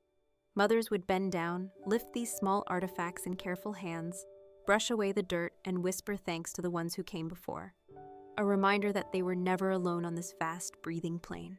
At night, as stars spun slow above the prairie, the people sang softly to keep the darkness gentle, songs to call back the herds, to quiet the fears, to remind the young ones that even if the world beyond their circle changed, their story ran deeper than fences, older than any map drawn in some far-off city. In the hush before sleep, children dreamed of bison moving like rivers, of grandfathers standing tall with bows in hand, of mothers' voices blending with the wind that moved through the grass in waves that never quite died. They dreamed of a sky so wide it could hold every sorrow and every hope, every loss and every promise that the people would remain, carried forward in footsteps that left no scars but shaped the land just the same. So tonight, as you rest in your own circle of quiet, imagine that camp along the river, fires flickering like small stars, shadows dancing on painted hides, voices rising and falling in a language older than the fences that would one day come. Let those voices drift through you, gentle and patient. Like a story the land itself hums beneath your sleeping breath. As the years drifted forward, the people of the Great Plains watched their world shift like sand beneath a river's steady flow. Their footprints, once hidden among buffalo trails and the bent stalks of endless grass, now crossed paths with wagon ruts, deep grooves that carved the earth into straight lines that did not bend with the wind or the bison's roaming. Sometimes, when the sun sank low and the prairie turned gold and blue all at once, families would gather on a ridge to look out across the open land.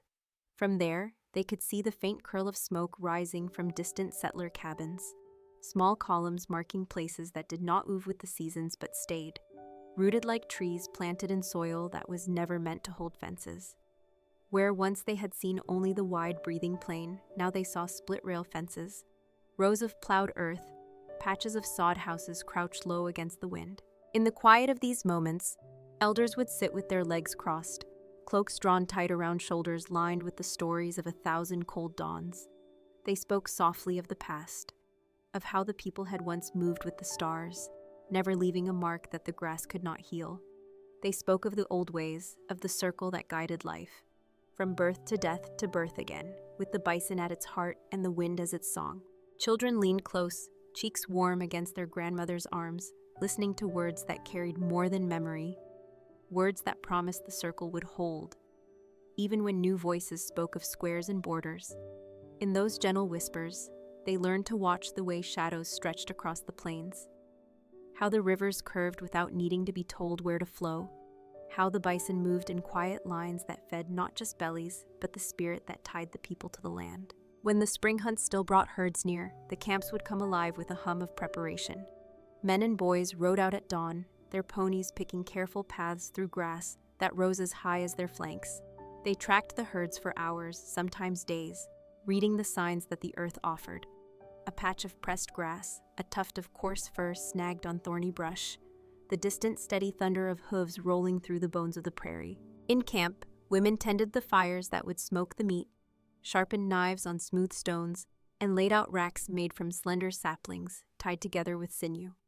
They laughed together in the hush before dusk, their voices lifting like small birds to scatter among the cottonwoods that trembled by the river's bend. Children darted between them, gathering sticks, learning the songs that turned work into a kind of prayer, a soft reminder that no life was taken without thanks, that every piece of the bison would serve, that the gift would be shared among all who gathered around the fires. But not every hunt brought back enough. More and more, the men returned empty-handed, shoulders heavy with the silence that fell across the camp when the children peered into their bundles and found them light.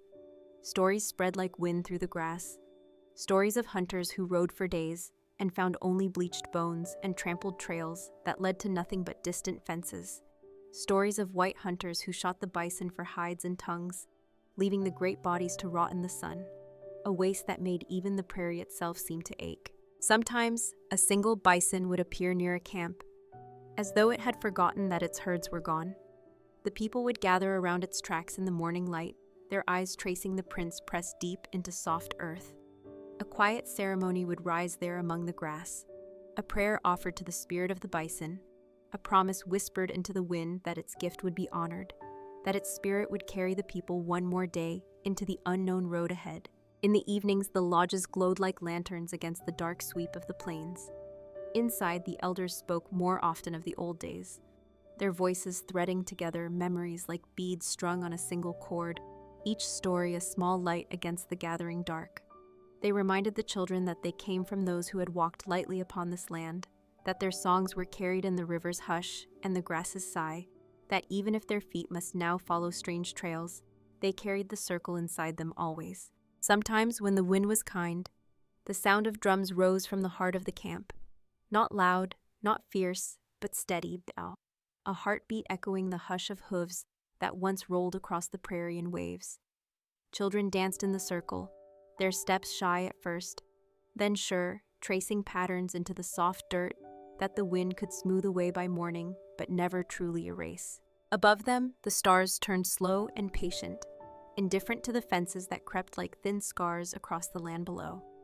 And in that turning sky, the people found a promise that no fence could keep, that every story, every step, every quiet song hummed beneath the grass would remain, rooted deeper than any post driven into prairie soil. So tonight, as you rest with these echoes in your mind, imagine that camp rising from the open plain, the soft glow of lodges, the hush of drums, the laughter of children chasing shadows that the wind cannot hold. Feel the circle beneath your breath, the gentle knowing that what moves on the land moves through you too, a story waiting to drift with you into sleep's soft dark. As the seasons turned again, the people of the Great Plains found themselves pausing more often at the edges of places they had once crossed without question. There, where tall grass met newly cut roads and wagon trails, they stood in quiet groups, ponies shifting under bundles of poles and hides, eyes searching the horizon for signs of the herds that once rolled over the prairie like living thunder. Sometimes they camped for days beside a trickling creek or in the shadow of low hills, waiting for the sound of hooves that no longer came. The elders would gather the young ones near the fires at night, their hands gesturing to the darkness beyond the circle of light, painting images of days when the bison were so many that the earth itself seemed to breathe with them. They spoke of how the people and the herds had grown together, how each depended on the other, how every part of the animal was honored: hide for lodges, bones for tools, sinew for thread, meat to fill the belly through the bitter hush of winter. In these moments, the fire would crackle, sending sparks drifting into the star-heavy sky. Children's eyelids drooped as they listened, but their minds held every word, each story tucked away like an ember to be carried forward into nights when the wind might feel too strong to stand against alone. By day, the camps pulsed with quiet work. Women scraped the last of the hides they had carried from the final successful hunts, their bone tools moving in soft, steady strokes that left behind the scent of raw leather and the memory of warmth given by an animal who asked only to be remembered. Young girls learned by watching, leaning close to see how the tool bit at the skin, how to press hard enough to clean, but not so hard that the hide tore under careless fingers. Nearby, boys practiced with short bows, loosing arrows at posts or stumps, each shot a silent hope that there would still be something to hunt when the new moon rose. At the edge of the camp, elders squatted low, tracing patterns in the dirt with long, dark fingers. They showed the children the old trails that wound between rivers and groves, trails that were older than any road built by wagons and iron wheels. They told how the stars above mirrored these trails, how when clouds covered the land, one could look up to find the way home in the sweep of the sky. But even the sky seemed to change. Scouts returned with stories of railroad tracks laid like hard scars across hunting grounds, of stations built where the prairie once ran wide and free. They spoke of piles of bison bones stacked like hills beside the tracks, bones taken not with prayers and thanks, but with bullets and haste, sold far from the plains where the herds once thundered. The people listened in silence, each word settling in their chests like cold stones. Fathers looked at sons, wondering how to teach them to ride with the herds when the herds moved further west each season, or did not move at all. Mothers looked at daughters, wondering how to keep stories alive when the land that cradled those stories shrank with each fence, each line drawn on a paper map pinned to a wall in some distant city. Yet they did not let despair drown the fire completely. At night, when the stars pricked through the darkness like 1,000 quiet promises, the drums still sounded in soft, patient rhythms.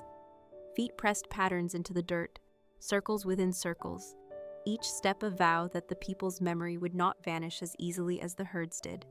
Old songs rose with the wind, drifting out beyond the campfires to settle among the grasses that bent and swayed, carrying those notes far, far from the lodge's glow. In the hush that came when the drumming paused, you might hear other sounds too, the low croak of frogs waking in the marshy places along riverbanks, the gentle lap of water against smooth stones, the sigh of the prairie as it turned in its sleep beneath the wide, sheltering sky. Sometimes, the people would leave small gifts behind when they broke camp: a strip of dyed cloth tied to the branch of a cottonwood, a carved bone laid beneath a cairn of stones, a circle of beads pressed into soft earth where the bison once gathered. These were offerings, reminders to the land that they had passed through with respect, that their footsteps meant to keep the circle whole, even as it seemed to fray around the edges. In the early morning, before the first rays of sun touched the tops of the lodges, the camp stirred like breath taken in slow. Fires were banked, ashes scattered, and the poles of each lodge lifted and lashed together, tied across the backs of sturdy ponies who waited with quiet eyes. The children walked beside their mothers, carrying small bundles wrapped tight in hide, scraps of food, bits of bone or shell, the treasures that carried the warmth of family and the promise that home was not a place, but the circle they made together, wherever the grass bent under their feet. So tonight, as you lie here listening, imagine that slow procession winding across the quiet plains. See the lodges packed on pony backs, the lines of footprints pressed lightly into the soft dirt, the last curls of smoke drifting up from where the fires once flickered warm against the darkness. Feel the hush of those footsteps moving through the tall grass, so gentle that when the wind blows, it can erase them in a single sigh, leaving only the stories tucked into the land's deep memory, waiting for someone, someday, to listen. As the camps shifted westward, the people carried with them not just the weight of their bundles, but the weight of questions that had no easy answers. Each new trail they walked seemed to stretch a little longer, winding around fences that sprang up like thorns, cutting across old hunting grounds and watering holes where they once drank side by side with the herds. In the soft dusk, you might have seen a small group pause at the edge of a newly built road, ruts cut deep by wagons that creaked day and night, carrying settlers and supplies toward distant towns whose lights glowed faintly on the horizon.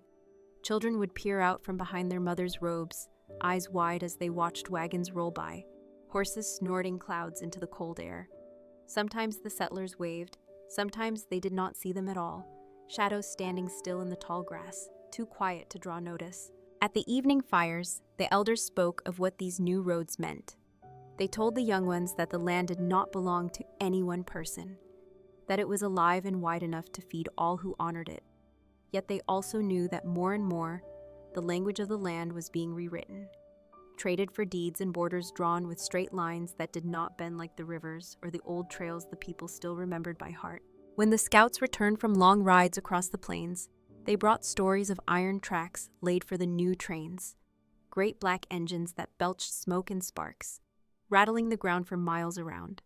They spoke of watching bison scatter at the sound of the whistle, their herds breaking apart like clouds torn by a sudden wind. Sometimes the men would lower their voices and speak of the piles of bones, white heaps rising on the prairie where once the ground had been soft with hoofprints and the hum of life. The people listened with eyes that did not blink, their faces quiet in the glow of the fire. No one spoke for a long while after these tales were told, but in the hush, the elders would lift their voices again, reminding the children that the bison lived in more than bone and hide, that the spirit of the herd still moved with the wind, still hummed beneath the grass, still watched over those who remembered to walk lightly. In the mornings, when the sun painted the prairie in long strokes of gold and rose, mothers combed their daughters' hair, fingers gentle and patient. They threaded beads into braids, small pieces of colored glass and bone, reminders that beauty could be carried, that it could not be fenced away. Boys ran errands for the elders, carrying messages between lodges, learning to listen for the crack of a twig, the hush of wings overhead, the tremble of the ground that might mean a small herd had come near. Sometimes the people came across lone bison, old bulls too tired or stubborn to follow the scattered herds. They would gather in a hush around its tracks, laying down tobacco or a lock of hair as an offering, whispering thanks for the gift of its strength, its memory woven deep into the roots of the prairie grass. These small moments stitched hope into the long, frayed seams of their days, tiny reminders that not everything could be taken at once. And yet each move westward felt heavier. The rivers they once crossed with ease now marked boundaries drawn on maps. Soldiers camped near the old trails, their tents flapping in the wind like pale, restless ghosts. When the people passed near, they spoke low and kept to the edges, not wanting trouble but knowing that trouble sometimes came unasked. A wrong look, a word misunderstood, a gesture read the wrong way by men who saw only what they were told to see. At night, the fires seemed to burn brighter for all this darkness pressing close. Grandmothers sang lullabies that once carried only the promise of dawn. Now they carried the quiet strength of a people holding their stories close when the world outside seemed eager to forget them. Fathers sat with sons, carving small shapes from bone. A bird, a bison, a curved line that echoed the river's bend. Each carving slipped into a pouch or tied to a child's belt, a secret token of where they had come from, a piece of the circle that still turned within them. When sleep came, it came gently, cradled by the low hum of the wind through the grass, the far-off howl of a lone wolf calling to whatever was left of the wild. Children dreamed of the old hunts, of herds running thick as mist across the plain, of hooves beating out a rhythm older than any drum. They dreamed of fires burning bright against the dark, of voices rising together, singing songs that wound around the stars like a braid never meant to unravel.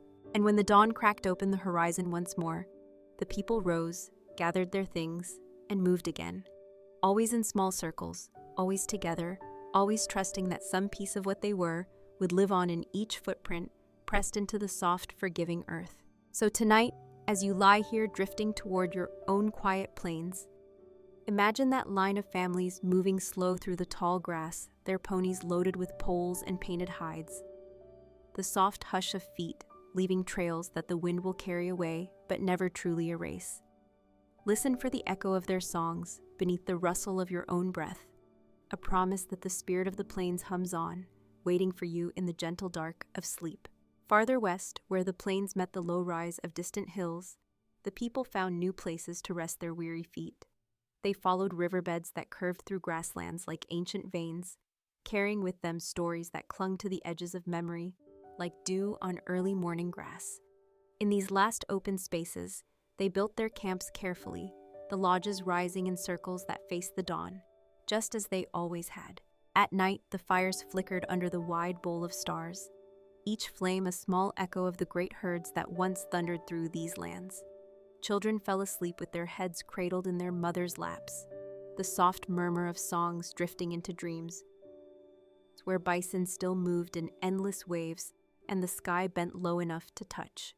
The elders sat close to the embers, eyes reflecting the dance of flames, their hands moving in slow arcs as they spoke of the people's beginning, of the time before iron rails and fences, when the world seemed wide enough to hold every footstep without question. Sometimes, when dawn came soft and pale, a hush fell over the camp as news arrived of families forced to move again, of soldiers who circled closer, of treaties spoken in words the people could not shape into their own language.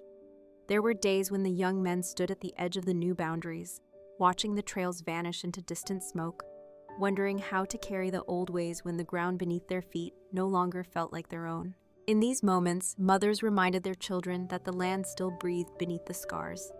They showed them how to press their palms flat against the earth, feeling the warmth that rose from roots that would not die. They told them that every stone and tree remembered, that the rivers carried voices downstream, weaving their songs into the hush that wrapped the prairie when night fell. The people learned to gather the small things that survived: a strip of beadwork hidden in a pouch, a carved pipe passed from grandfather to son. They tucked these pieces deep into their bundles, carrying them like seeds meant to be planted when the time was right, when the land might open its arms again. When they walked, they traced the old trails in their minds, trails that still curved around the shapes of hills, that crossed shallow fords where the water spoke softly to the feet that waded through. In the hush of new places, they tried to keep the circle whole. They raised lodges near streams that reminded them of rivers they once knew. They called to the bison spirit, even when the herds were only memories drifting like ghosts beyond the fences. They danced around fires that burned lower now, but still carried enough warmth to bind them together, one heartbeat to the next. Children who grew up in these camps learned to braid old songs into new days. They ran along the river's edge, collecting smooth stones they pressed into pockets, small treasures that whispered of who they were before the rails came, before the treaties carved the plains into pieces too small to hold the wind. They learned to listen for the hush that lived beneath the chatter of new roads, that hush that hummed like a distant drum beneath the earth, reminding them that some songs never stop. Sometimes, in the deep hours before dawn, an elder would step away from the low glow of the fire and stand alone at the camp's edge. They would close their eyes to the cold wind, hearing in it the echo of bison hooves, the steady laughter of children who once chased each other through grass tall enough to hide their footsteps. They would press a palm to the ground, feeling the pulse that still connected their breath to the land's breath, a promise that did not fade even when voices grew quiet and trails seemed to disappear under the weight of new boots. When morning rose and the sky spilled light across the hills, the people rose too. They tied their bundles tight, lifting the painted hides and poles onto the backs of ponies who waited with gentle patience. They spoke softly to each other as they moved along the old riverbeds, eyes tracing the curves of the land that remembered every camp, every fire, every circle that once held them safe. They left behind circles of stones pressed into soft dirt, the memory of songs caught in the branches of lone cottonwoods, the hush of footpaths that led nowhere yet carried the shape of stories beneath each blade of grass. Though the world pushed them on and on, they carried what could not be fenced or broken. The hush of wind through tall grass, the warmth of hands passing a pipe from elder to child, the heartbeat that moved with them, circle within circle, no matter where the road bent next. And so the people went on, a quiet procession stitched into the fabric of the plains, their footprints light, their songs low but unbroken. They moved as the bison once moved, not gone, but waiting, just beyond the reach of fences and iron rails, where the hush of the land still welcomed their steps, and the circle waited to be made whole again. We've just wandered through the quiet journey of the silent exodus of the Great Plains tribes, another gentle tale in our Boring History for Sleep series. Now, if you're ready, let's drift even further back, to secret courtyards and shaded pools. It's time to rest among the hidden gardens of Persian palaces. Long ago, in the sun-drenched lands between great mountains and wide deserts, Persian kings dreamed of paradise shaped by human hands. Amid the harsh heat and wind of the vast Iranian plateau, they built their palaces with cool shadows and secret corners, places where the world outside seemed to dissolve behind high walls, and water sang softly beneath fruit trees heavy with blossom. Imagine stepping through one of these carved gates at dawn. Beyond the thick walls of stone and clay, the air shifts. From the dry heat of the outer courtyard to a hush so sweet, it feels like a breath held in the earth's lungs. Your footsteps fall silent on pathways lined with smooth, pale tiles, still cool from the night. Above you, grapevines twist along wooden beams, their green leaves catching the early light and scattering it in shifting patterns on the ground. In the heart of these hidden gardens, water is the first voice you hear. A narrow stream flows through the center, split into channels that wind around beds of roses, beds of hyacinth and jasmine, beds of herbs planted for both scent and healing. The water comes from an underground channel, a qanat they called it, drawn from far-off springs in the hills, guided down through tunnels dug by hands that knew how to read the slope of stone and sand.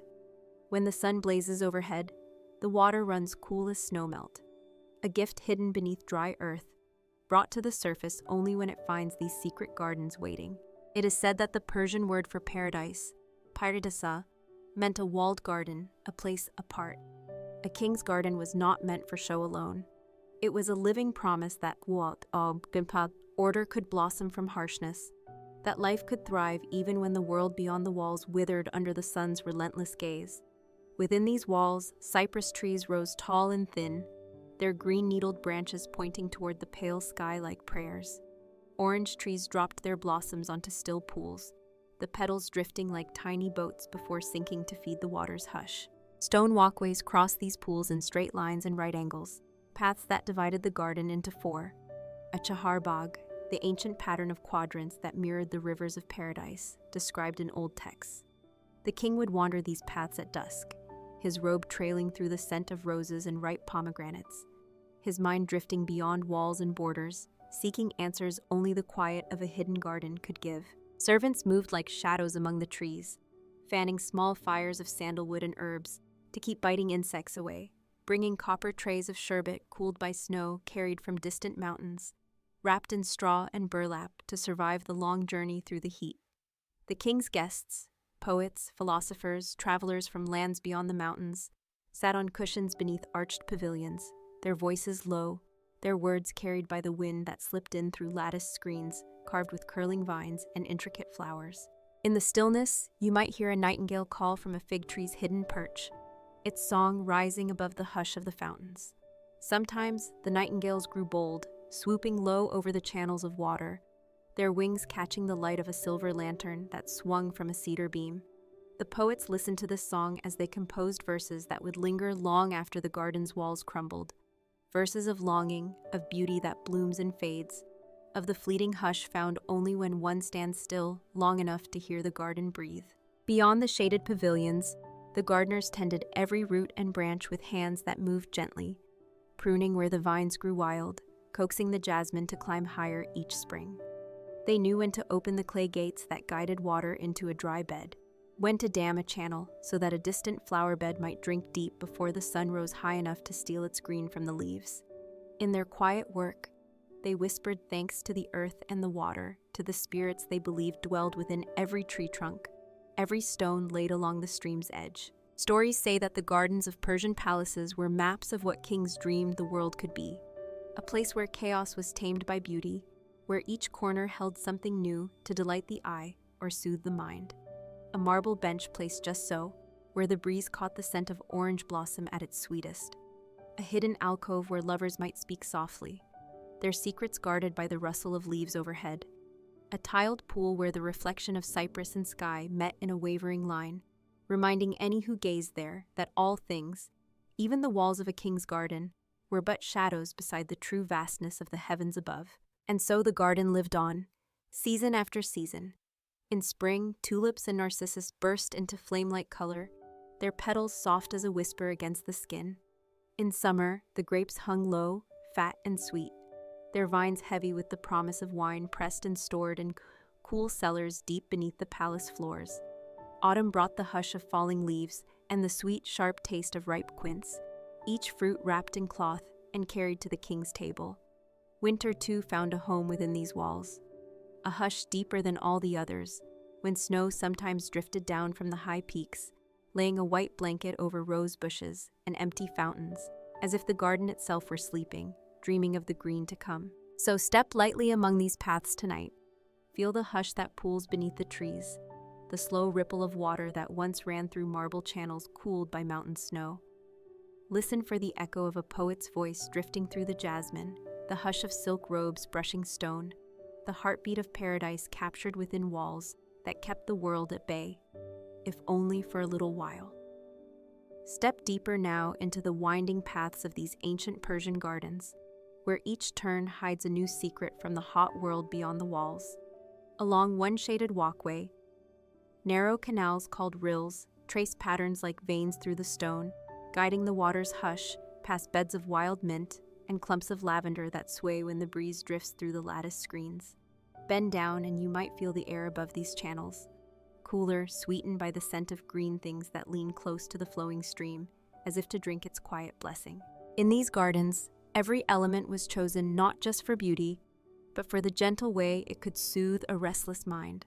Stone fountains stood at the center of tiled courtyards, carved in patterns that spun water into soft arcs, their splashes echoing off mosaic walls in a language older than the poets who once sat cross-legged beside them. At dusk, the fountains caught the fading light, turning each droplet into a tiny mirror of the peach-colored sky. By night, oil lamps flickered around their rims, and the sound of falling water blended with the hum of night insects and the distant, mournful song of the nightingale hidden deep within the cypress branches. Beyond the main courtyards, smaller alcoves opened like quiet sighs, little garden rooms where a king or a poet might slip away unseen. Here, a single pomegranate tree might lean over a shallow pool, its fruit hanging low enough to touch the surface, splitting open to show seeds like rubies glinting in the lantern's glow. Sometimes, a marble bench waited in the shadow of a jasmine trellis. A scribe might sit there by moonlight, pen scratching against parchment as he captured a line of verse inspired by the hush of petals falling into water. These hidden corners were not merely ornaments, but places for the mind to wander inward. Courtiers and guests could sit for hours, tracing the intricate tilework beneath their sandals with bare toes, listening for the way the wind found its way through arches and lattices, carrying the scent of rose and earth wherever it touched. Each breeze felt like a secret, each shadow a soft place for thoughts to bloom in the stillness. The gardeners moved through these rooms like careful ghosts, pruning vines before they tangled too far, brushing fallen blossoms from stone paths with bundles of fresh-cut reeds. They understood the life hidden below the surface, the quiet web of roots that drank from the underground Qanat, the slow push of sap through trunks that remembered both drought and flood. A gardener's ear knew when the water ran too slow, when the scent of the soil turned bitter with neglect.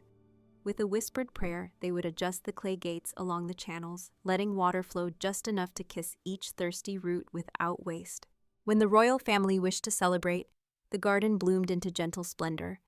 Musicians gathered under cedar pavilions, their flutes and zithers weaving songs that danced with the sigh of fountains. Lanterns of colored glass were hung from branches, their light casting emerald and ruby shadows on the tiled walkways. Trays of melon and honeyed figs were brought out on silver platters, cooled by blocks of ice carried from mountain caves and wrapped in straw to survive the long, dry ride down the slopes. Poets recited verses that described paradise, not as a distant promise, but as a moment found here, under the flowering boughs and the hush of running water. They spoke of the nightingales that gave voice to the garden's dreams, birds so bold they perched on the king's shoulder, fearless of the hands that had built the walls meant to keep the world out. Sometimes a prince or princess would step barefoot into the shallow pool, laughter echoing off the polished tiles, the water catching moonlight and carrying it in ripples that shimmered against the carved stone edges.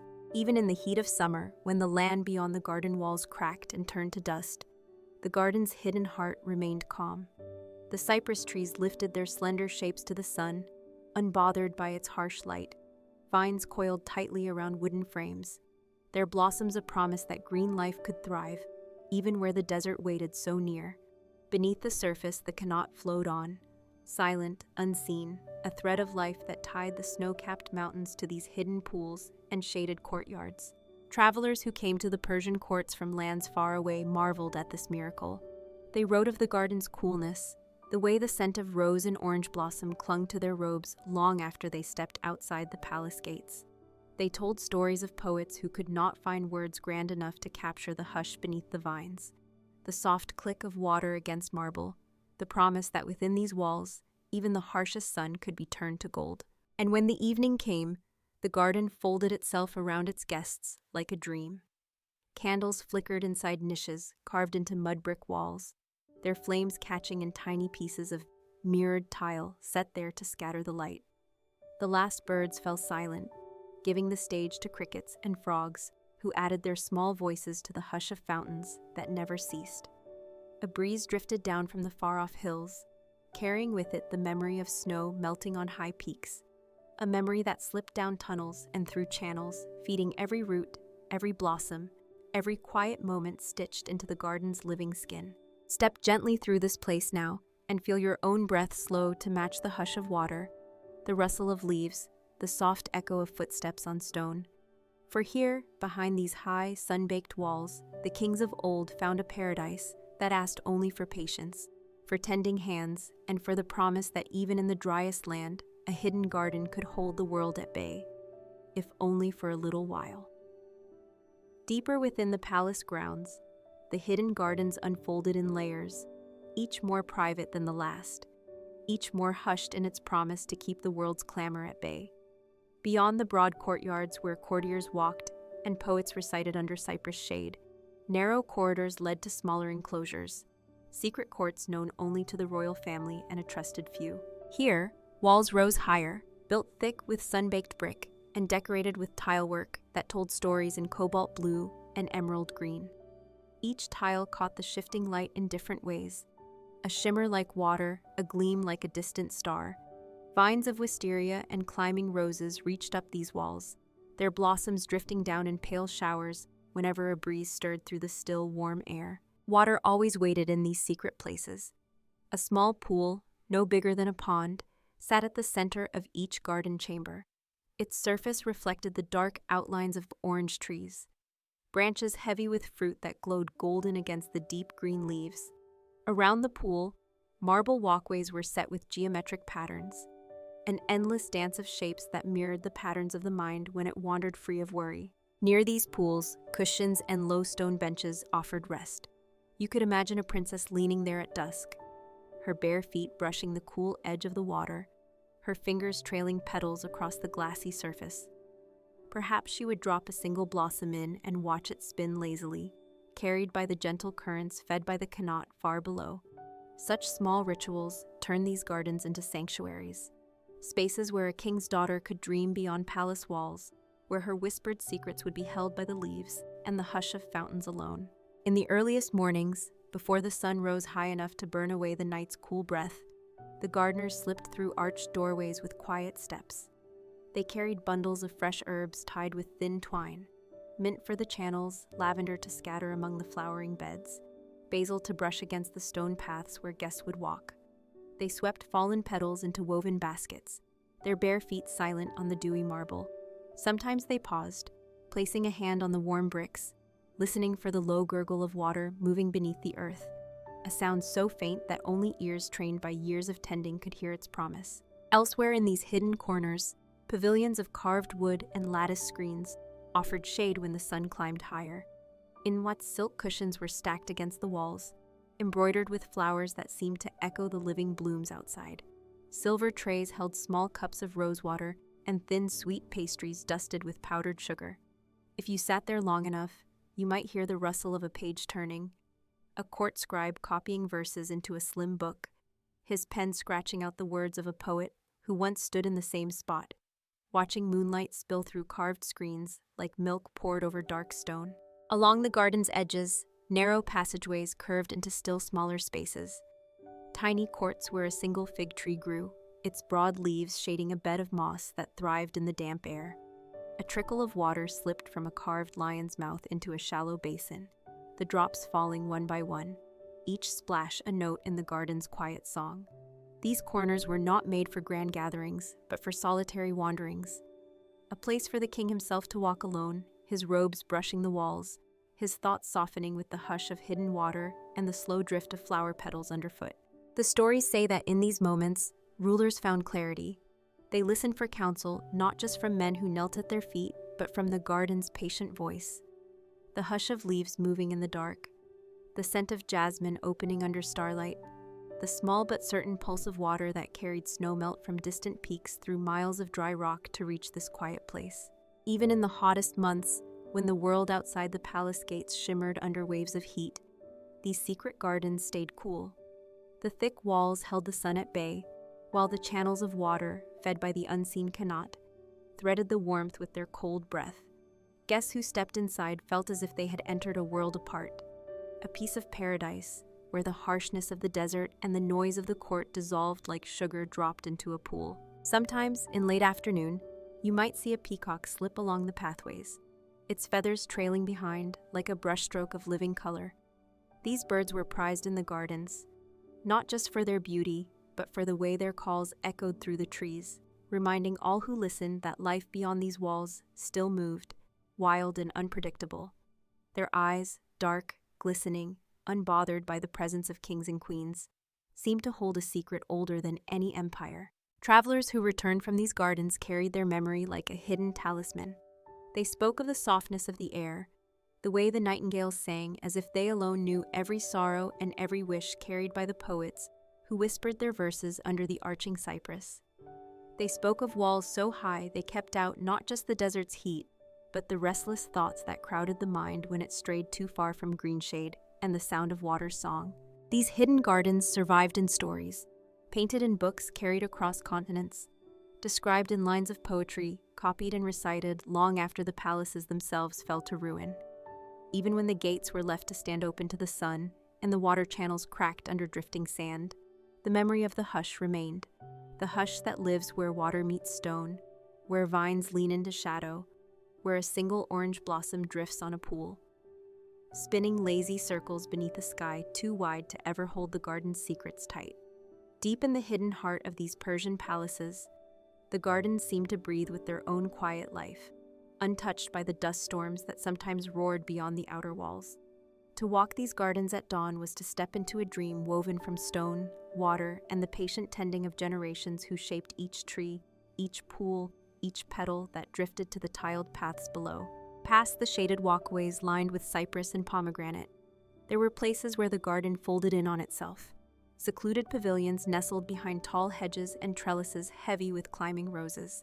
Here, the air stayed sweet even in the hottest season, the scent of blossoms mixing with the earthy cool of wet soil and the hush of fountains that never ceased their gentle song.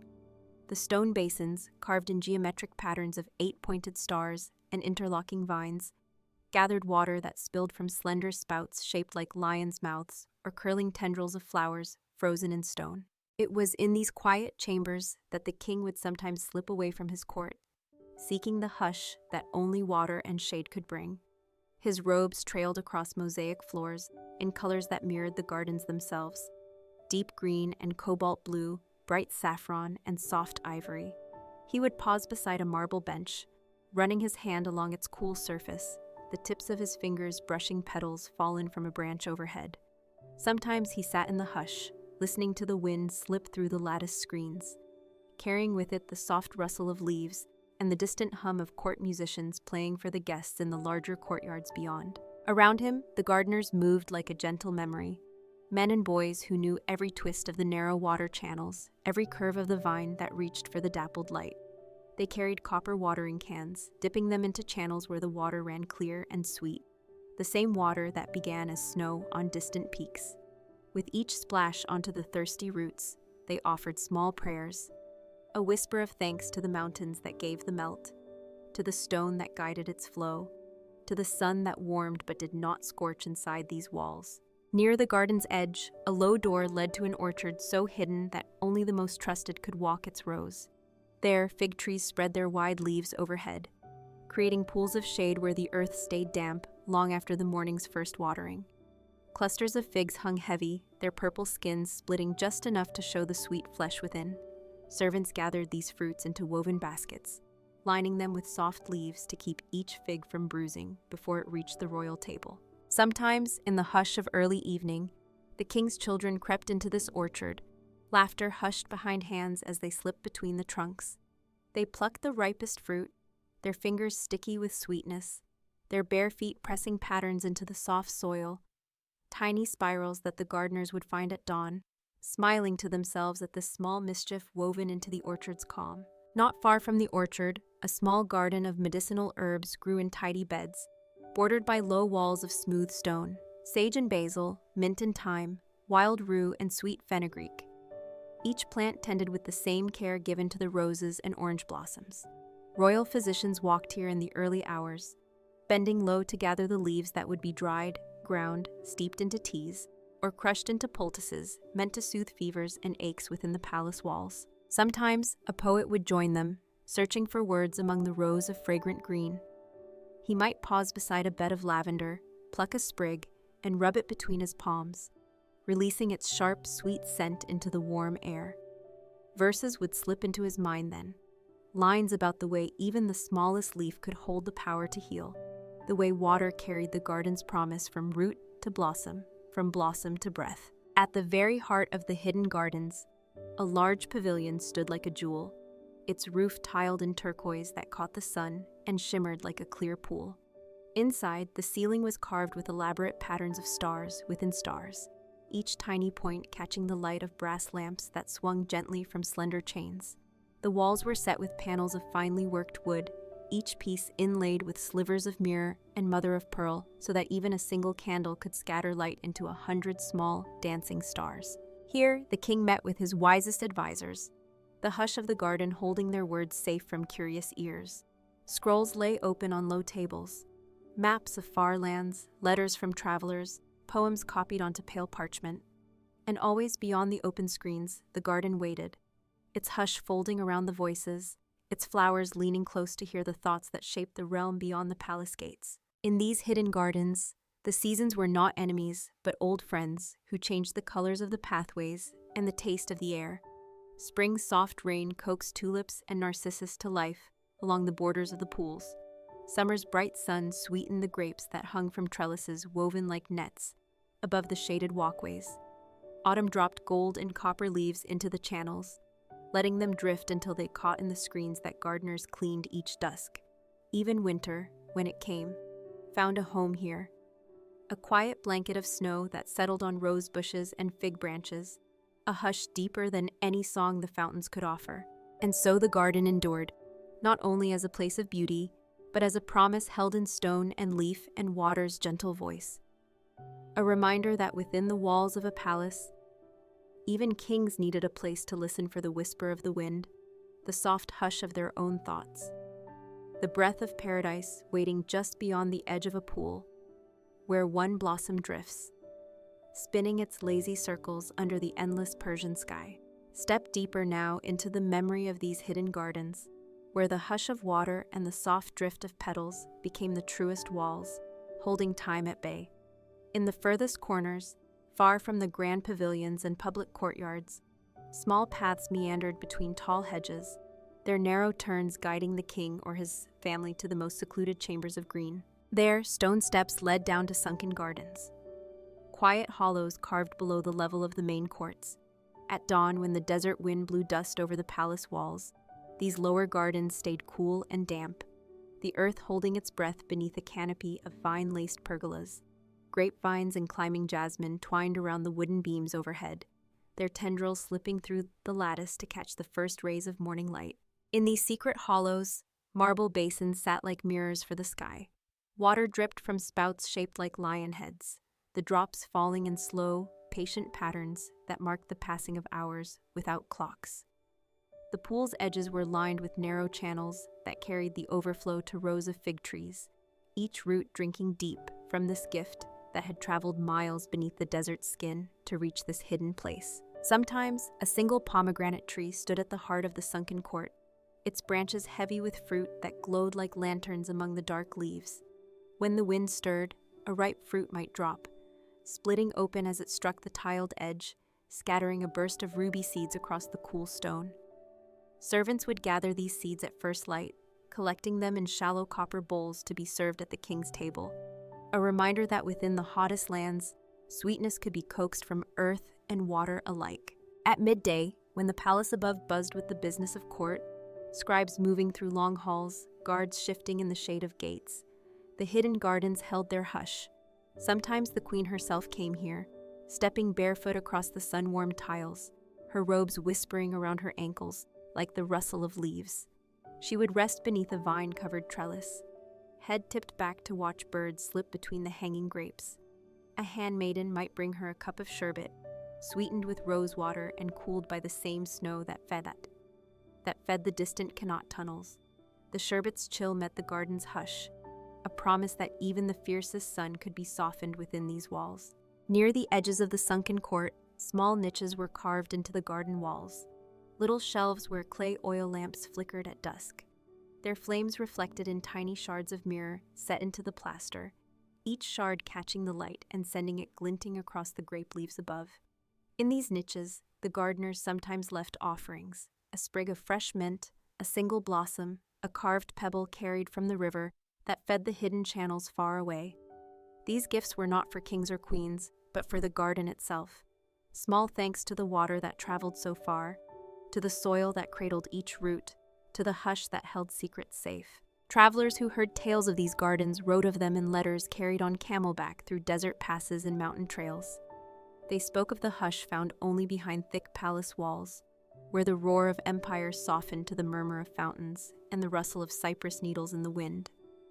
Some called it a paradise on earth, others called it a dream stitched in stone and green, a promise that somewhere within even the harshest realm, a quiet place could survive if tended with patient hands. In winter, when the high mountains caught the season's first snows, the gardens seemed to draw in, curling deeper into themselves. The air turned crisp under the trellises, the pools covered with thin sheets of ice that cracked softly when the morning sun touched them.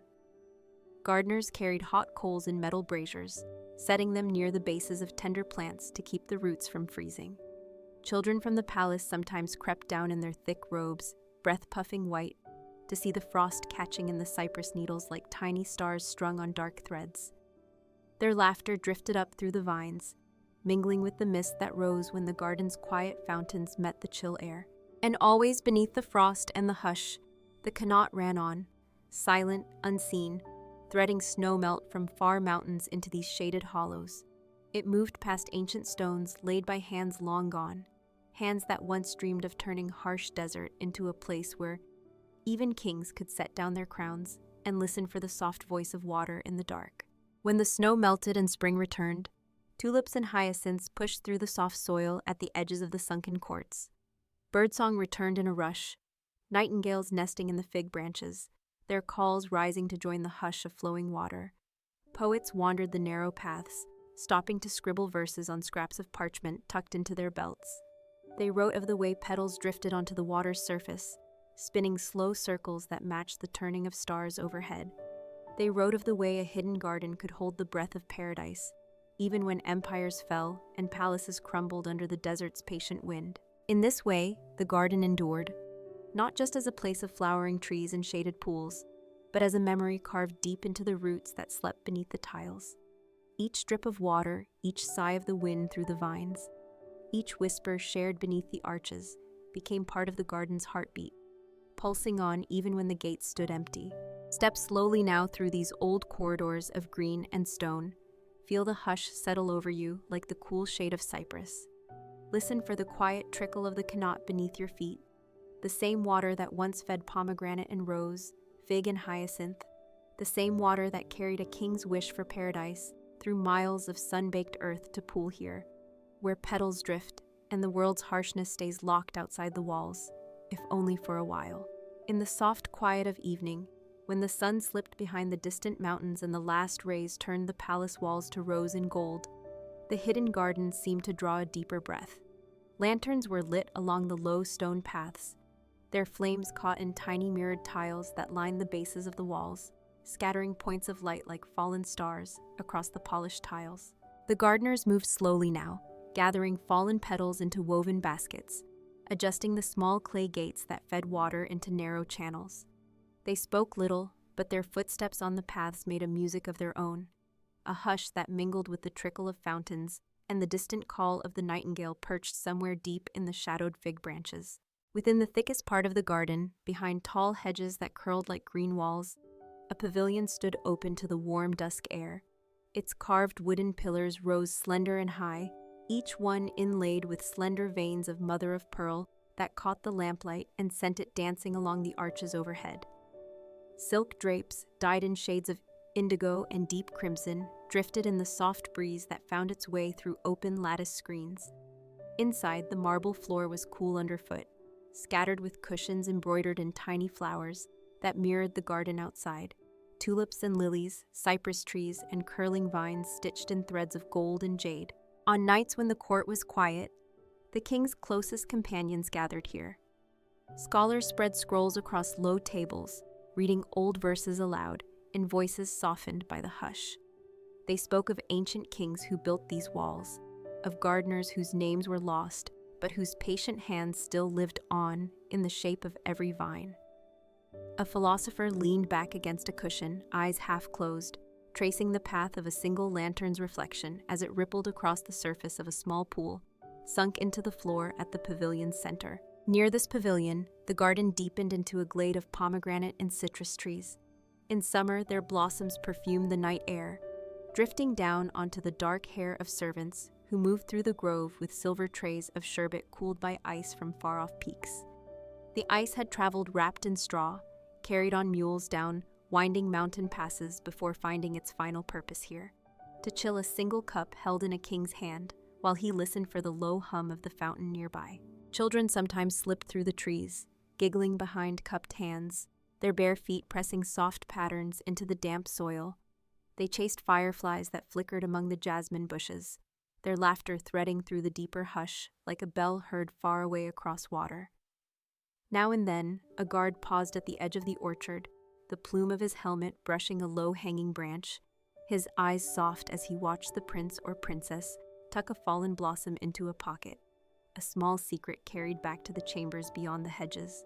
Further out, where the garden met the solid stone of the palace walls, narrow corridors branched off into even quieter places, small courts known only to a few.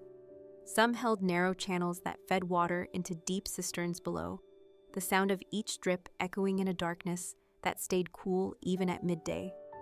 Others opened onto tiny terraces high above the main gardens, where a single bench faced the moonrise, the carved stone warmed by the day's sun but now cooling under the touch of night. Here, lovers left secret notes wedged into cracks between the marble slabs, tiny scraps of poetry written in hurried hands, ink still wet when pressed into the stone. Gardeners found them sometimes at dawn, careful not to read, but they would lift the folded paper and place it on the edge of a window or under a small clay jar, safe from the breeze that might carry it away before the right eyes found it again. In these hidden corners, the hush of the gardens felt like a spell. Even the air seemed to slow. The scents, rose, orange blossom, damp stone, layered into something that slipped under the skin, loosening the knots of the day's worries, inviting the mind to wander like a leaf carried on a quiet stream. Near the farthest gate, where an old cypress leaned crooked over the wall, a narrow path led to a single stone bench beside a shallow reflecting pool. If you sat there, you could see the stars gathering in the dark water's face.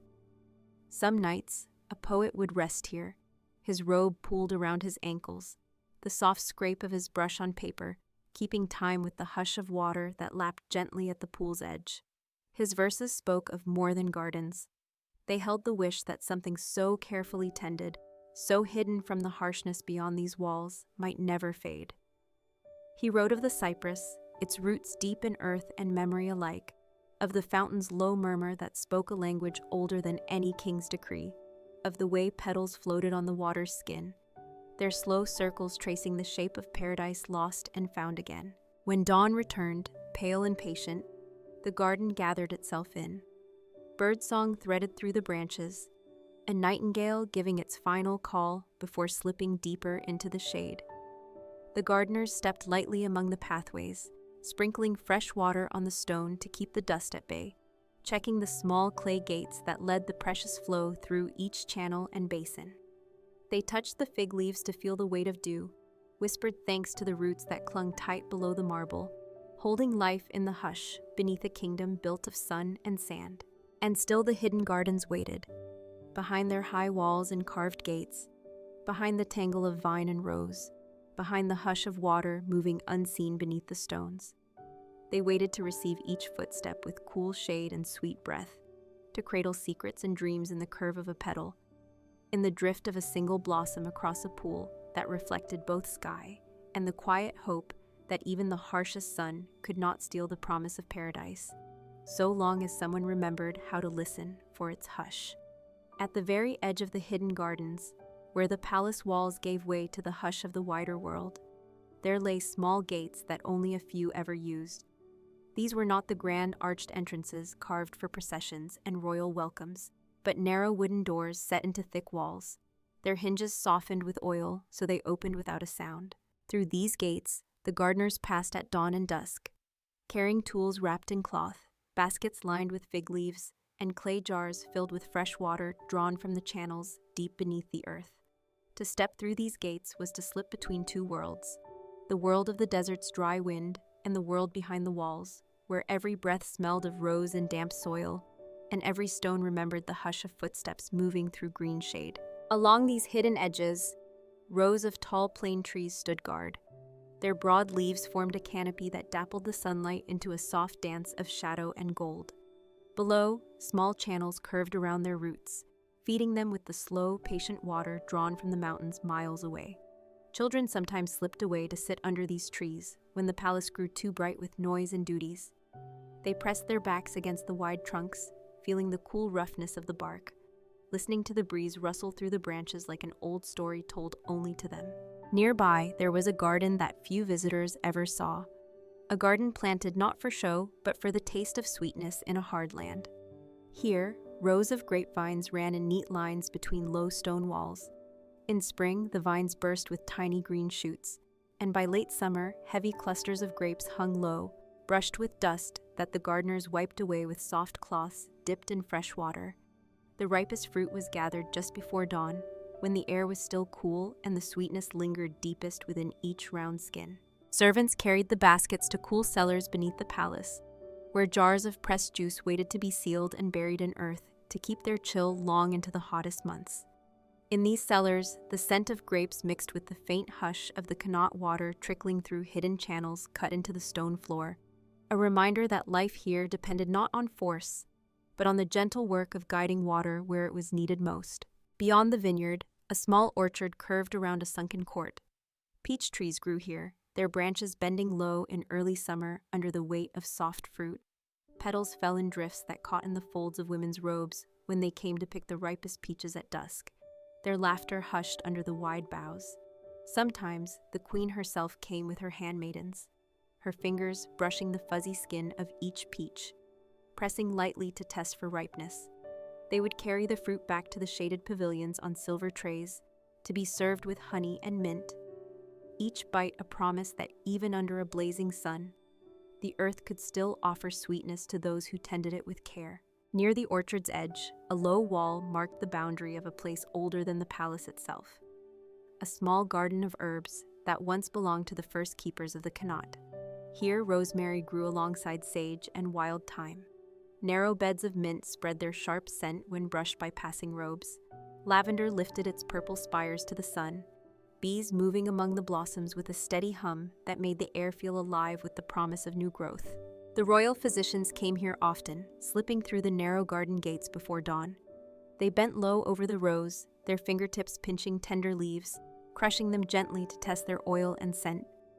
They gathered bundles wrapped in muslin, carried them back to the palace where herbs would dry in shaded alcoves, waiting to be brewed into teas or pressed into poultices meant to soothe fevers, calm a restless mind, or heal a wound earned far from the hush of these garden walls. Sometimes a poet or a wandering scholar joined them.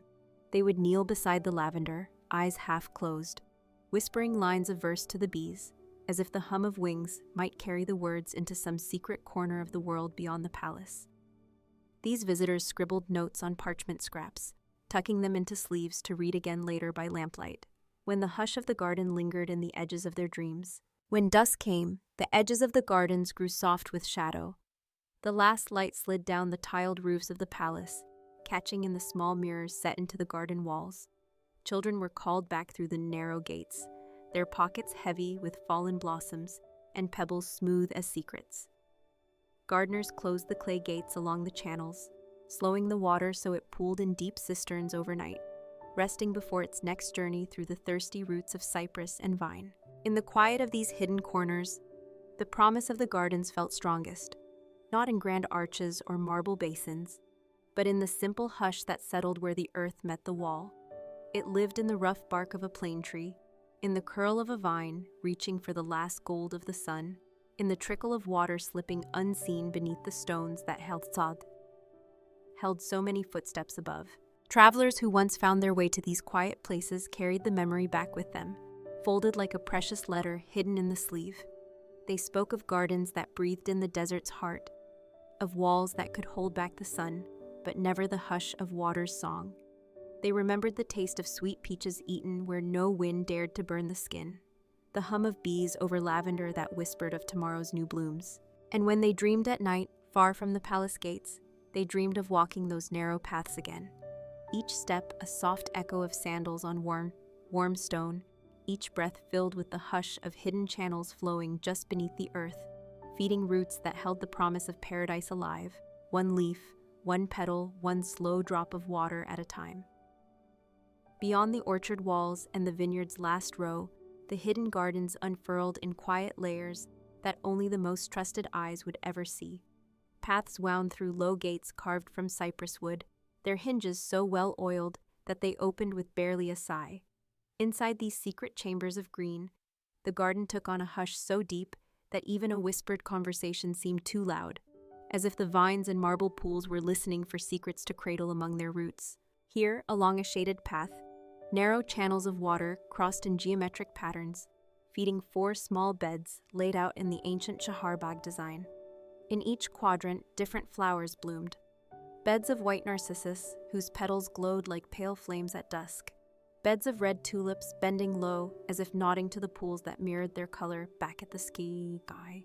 Jasmine climbed trellises at the corners, its scent so rich that the night air seemed to carry it on invisible hands through every open archway. Stone benches lined the path, their surfaces worn smooth by generations of quiet visitors. Queens and princesses, poets and physicians, each seeking the hush that bloomed here like a hidden promise. Sometimes, at dawn, the gardeners would find traces of their presence. A single pomegranate blossom laid atop the bench, a scrap of parchment tucked beneath a cushion, a ring of petals pressed into the damp earth by the weight of someone sitting still for hours. A small pavilion rose at the heart of this hidden court. Its roof, a dome of turquoise tiles, caught the sun by day and the moon by night. Each tiny tile, a shard of sky captured and held within the garden's walls. In front, the ceiling was painted in patterns that mirrored the garden's beds below, 4 rivers winding from a central pool, each line traced with delicate flowers and vines that seemed to grow into the plaster itself. A shallow basin sat in the center of the pavilion floor, its water fed by the same qanat that whispered beneath every path and tree root. By day, the surface rippled with the soft splash of a single jet, its trickle echoing against the carved stone like the hush of a distant breeze. By night, oil lamps flickered along the walls, their light catching on the water's gentle waves, making the reflections dance across the painted ceiling like stars caught in a secret sky. It was here that the king sometimes came, when the weight of the court pressed too hard against his temples. He would dismiss his advisors, step barefoot across the marble floor, and kneel beside the basin, dipping his fingers into the cool water. There he listened, not to voices arguing policy and war, but to the hush beneath the stone, the promise that so long as water flowed unseen, life could be coaxed from even the harshest land. Sometimes he would rest his forehead against the cool rim of the basin, breathing in the scent of jasmine that slipped through the open screens, reminding him that paradise was not a distant dream, but a hush one could hold, if only for a little while. Beyond the pavilion, narrow corridors led to tiny enclosed courtyards, each one different. One held a single ancient cypress tree, its trunk so wide 3 men could not wrap it in their joined arms. The roots of this tree were said to be older than the palace itself, a living witness to all the feasts and sorrows, the poems and treaties that rose and fell beyond its steady reach. When the wind blew through its branches, the needles sang a song so soft it sounded like rain falling far away, a sound that could ease the fiercest worry if one stood still long enough to listen. In another courtyard, a hidden rose garden bloomed under tall lattice screens that filtered the sunlight into dappled gold. The roses here were not planted for show, but for the secret distillation that happened every spring. At first light, handmaidens moved through the bushes with copper bowls, gathering the blossoms while their petals were still heavy with dew. These petals were carried to small stone rooms at the garden's edge, where they were steeped in water, heated just enough to coax the oil free. The scent filled the corridors for days, slipping under doorways and drifting through lattice windows, so that even those in distant palace chambers felt wrapped in the garden's hush. The rose water was stored in slender glass flasks, stoppered tight and hidden away in cool cellars. It would be dabbed on wrists and temples, stirred into sherbet, sprinkled on linens to sweeten the air through summer's thickest heat. Sometimes, when a letter was sent from the court to far kingdoms, the paper was brushed with a single drop, so that when a distant ruler opened the seal, the hush of the Persian garden drifted out, carried on the faintest breath of rose. In the deepest hours of the night, when the moon hung heavy and the palace lay hushed, but for the tread of a few watchful guards, the hidden garden seemed to bloom all over again. Crickets chirped among the beds of mint and wild rue. A lone owl drifted across the orchard, its wings soundless over the fig trees that held the last warmth of the day. And beneath it all, the Connaught whispered on, carrying its thin thread of mountain melt through the veins of the garden, feeding every leaf, every root, every dream. Travelers who returned to these secret courts decades later would find them changed, but never gone. A rosebush might lean differently now, a cypress branch grown lower, its needles brushing the tiled path with a hush like an old friend's touch. Yet the same water ran on, and the same hush waited beneath the trellises, ready to gather each footstep, each breath, each wish that slipped from a sleeping mind into the waiting darkness. So walk softly here, even in your dreams. Feel the stone cool beneath your feet, the hush of water threading through the garden's hidden heart. Listen for the secrets cradled in the roots of the old cypress, the sigh of jasmine climbing the pavilion's carved beams. And know that in this quiet place, the promise of paradise lives on. One drop of water, one drifting blossom, one soft breath at a time. Far beyond the main palace courtyards, where the marble halls opened onto shaded verandas, and the murmur of fountains was loud enough to soften the weight of voices, there lay parts of the garden so well hidden that even those who lived within the palace walls, their whole lives, sometimes never found them. These were the places where the hush of water was like a heartbeat under stone, steady, unseen, yet alive with the promise that something delicate and green could always be coaxed from the driest earth. One such place lay behind a narrow passageway, marked only by a plain wooden door in a wall so thick it seemed more fortress than garden. Push that door open, and you stepped into a small court where sunlight filtered through a canopy of grapevines that had wound their way around a lattice roof for generations. In summer, the clusters of grapes hung so low that you could brush your cheek against them as you passed, their skins warm from the trapped sun, the air sweet with the scent of ripeness. A shallow channel cut through the center of the court, its water cool as snowmelt even on the hottest day. Children who found their way here would dip their hands into the flow, splashing each other in giggles that rose for a moment before falling quiet again, as if the garden itself preferred laughter to come in whispers. A stone bench sat at the far end, half hidden by an old rose bush whose branches climbed the walls, its blooms a pale blush in the afternoon light. Many stories told of how a poet once sat here every evening, his inkpot balanced on his knee, scribbling lines of longing onto scraps of parchment that he folded and slipped beneath the bench stone, secrets for the garden to keep safe. Beyond this grapevine court, a low archway led to an orchard so small that no maps marked its place. Here, fig trees spreaded their wide leaves over mossy ground. In the hush of early morning, the dew gathered in droplets along each leaf edge, trembling before slipping down to feed the roots hidden deep in the soil's cool dark. The figs themselves, round and heavy, waited for the touch of careful hands. Servants rose before dawn to gather them, wrapping each piece in soft cloth so the skin would not bruise before reaching the kitchens, where they would be sliced and arranged on trays of beaten silver. Sometimes, a single fig was left behind on the branch, an offering to the garden's quiet spirit, a sign that not all gifts needed to be taken. Past the orchard, the paths narrowed into thin strips of stone, flanked by hedges of sweet basil and wild mint. Whenever someone brushed against these leaves, their scent rose like a soft sigh, drifting through the latticework of small gates that connected each hidden corner to the next.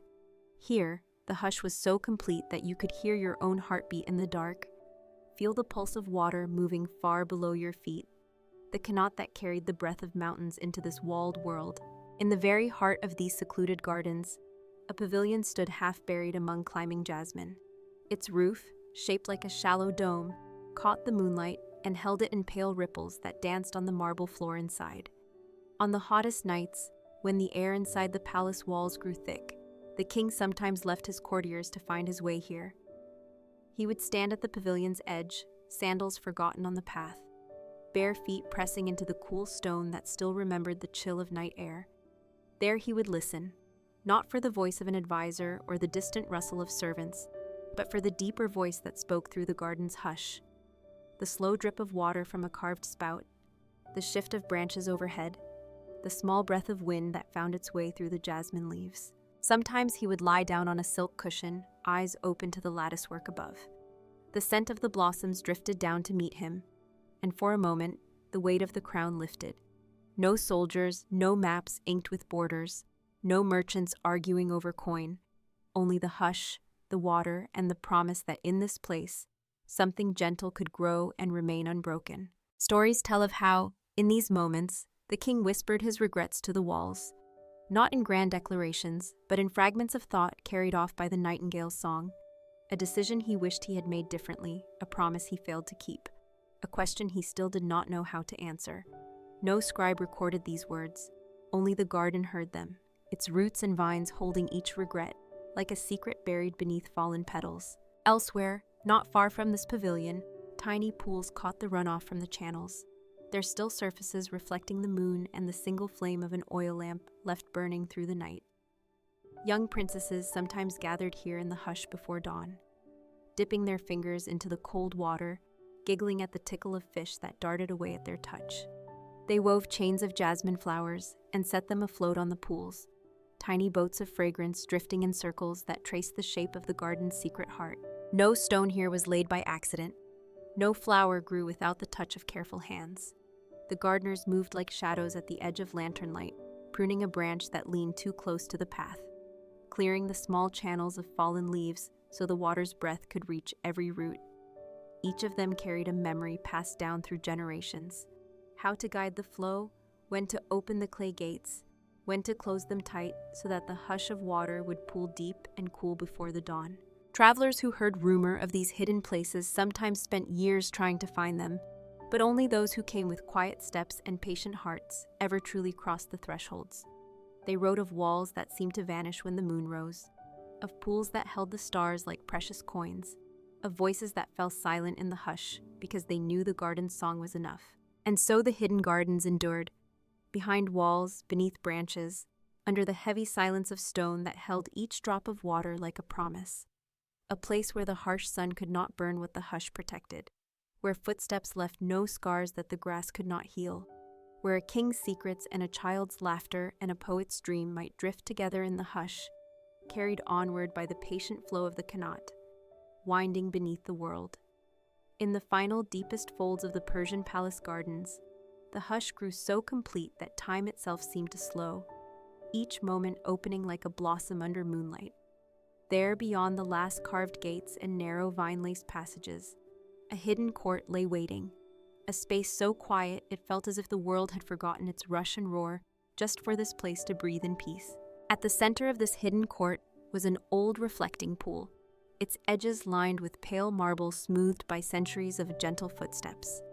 By day, its surface held the soft blue of the sky and the shifting green of overhanging fig and orange trees. At night, the pool became a bowl of stars, each bright point trembling on the water's skin whenever a night breeze passed through the branches overhead. Beside the pool stood a lone cypress tree, older than the palace walls, its roots reaching so deep into the earth that legend said they touched the veins of the Connaught far below.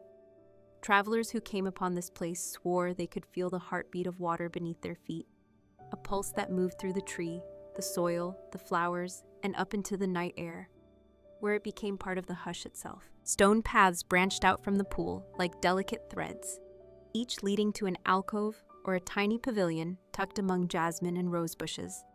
In one such alcove, low marble benches curved around a small brazier where sandalwood burned on cold nights, sending curls of fragrant smoke into the vines above. Here, poets gathered when the palace slept, their quiet voices weaving lines of verse that spoke not of conquest or glory, but of the small, enduring wonders found in a drifting petal, a single drop of water, a breeze that knew the shape of every leaf it touched. Past the alcove, a lattice gate opened onto a garden room known only to a few, a courtyard planted with medicinal herbs and hidden flowers that bloomed by moonlight alone. Mallows and white lilies, their petals wide and pale under the night sky, glowed as if lit from within.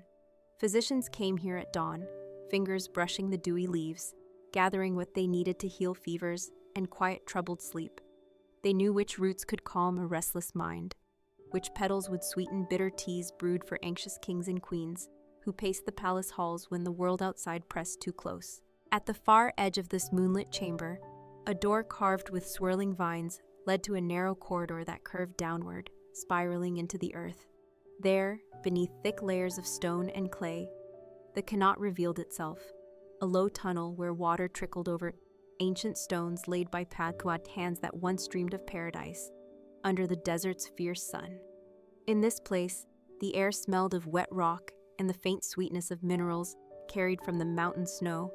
Gardeners came here to listen, pressing an ear to the damp walls, measuring the water's steady voice so they would know how much to feed the thirsty roots above.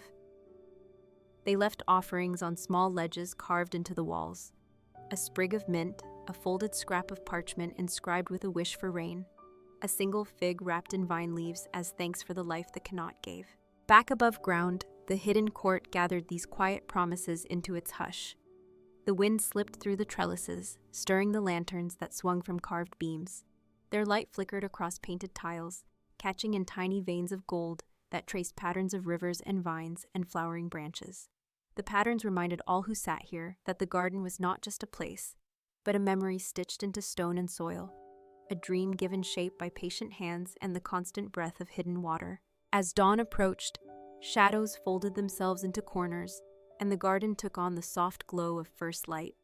Birdsong returned, weaving through the old cypress branches like threads of sound stitched into the hush. The pool's surface trembled with the first touch of warm air rising from the waking land beyond the palace walls. Sometimes the king himself came here in these early hours, his robe wrapped loosely around his shoulders, his sandals left at the gate so that his bare feet could feel the cool path. He would stand beside the old pool, eyes tracing the slow circles of fallen petals drifting across the water. In the quiet, he remembered the days when his father had stood in the same spot, and his father's father before that. All of them guardians of a dream that the desert could be softened, that within high walls and careful tending, paradise could be shaped by mortal hands. He knew that one day, when his own steps no longer pressed the garden's stones, the roots and vines would hold this memory still, a whisper that drifted into the bones of the walls and the hush of the pool. When he turned away, his steps left no mark, the grass could not heal. The garden watched him go as it had watched so many before. Queens who lingered in the rose alcoves, princes who climbed fig trees with laughter hidden under moonlight, poets who left verses pressed into the soil like seeds waiting for rain. And always beneath the flowers and stone, the Connaught whispered on. It moved unseen through the earth, threading the mountains to the gardens, carrying with it the memory of snow melting on distant peaks. In that hidden flow, every wish and regret, every dream spoken to the cypress or the pool's reflection, drifted with the water's hush, a promise that the garden's breath would never fade entirely, so long as someone, somewhere, remembered how to listen for the hush that lives where water touches root, where root feeds leaf, where leaf casts its small shadow onto stone. And so, within the hidden gardens of Persian palaces, paradise remained, Not a place fixed forever, but a living hush carried on the breeze, in the trickle of ancient water, in the soft press of footsteps that come and go, leaving only a story waiting to be dreamed again. We have just drifted through the lost harbors of the Mediterranean, hearing whispers of civilizations beneath the waves. Now we journey eastward to ancient lands rich with wisdom and mystery, where philosophers pondered life, harmony, and the nature of being. Welcome to Forgotten Philosophers of Ancient China, part of our Boring History for Sleep series. In the vast and ancient lands of China, where rivers flow through misty mountains and forests whisper secrets to the wind, a quiet revolution of thought once took place, one that shaped not only a civilization, but also the very way humanity contemplates life, morality, and the cosmos. Amidst towering peaks and serene valleys, sages and philosophers emerged, their voices gentle yet profound, exploring the mysteries of existence in ways both subtle and transformative. Imagine a time long before skyscrapers and modern cities, when scholars sat beneath the shade of ancient trees, their scrolls unrolled, ink flowing slowly onto delicate paper as they recorded insights meant to guide generations. These philosophers were often forgotten in the shadows of history, overshadowed by more famous names. Yet their teachings hold deep wisdom, rich with reflections on harmony, virtue, and the balance of opposites. One such philosopher was Zhuangzi, whose stories weave dreamlike narratives that challenge the boundaries between reality and illusion. His writings invite us to consider the fluidity of life, the impermanence of worldly concerns, and the joy found in embracing the spontaneous flow of existence. Through parables of butterflies and conversations with nature, Zhuangzi encourages a liberation from rigid thinking, a gentle awakening to the natural rhythms that pulse beneath all things. Elsewhere, the quiet teachings of Mozi echo with calls for universal love and practical ethics, emphasizing the value of simplicity, mutual benefit, and social harmony. Mozi's philosophy arose in response to the chaos of his times, offering a framework for peace and cooperation grounded in compassion and reason. These forgotten philosophers often lived in turbulent eras, yet their reflections transcend time, touching on the eternal questions of human life. What is the nature of virtue? How do we live in harmony with the world around us? What does it mean to lead a meaningful life?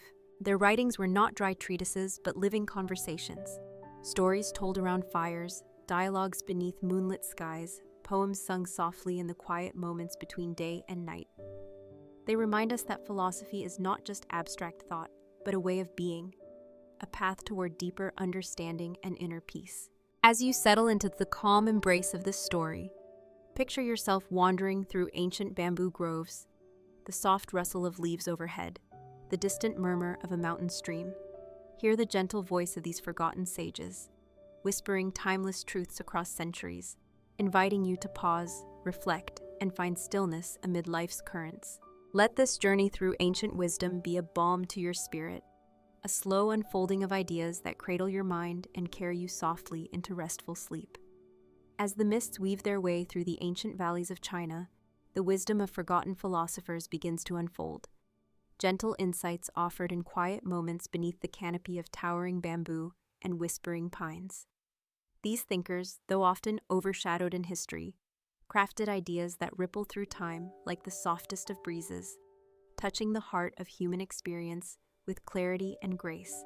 Consider the life of Sunzi, a philosopher who believed in the inherent imperfections of human nature, but also in the transformative power of education, ritual, and moral cultivation.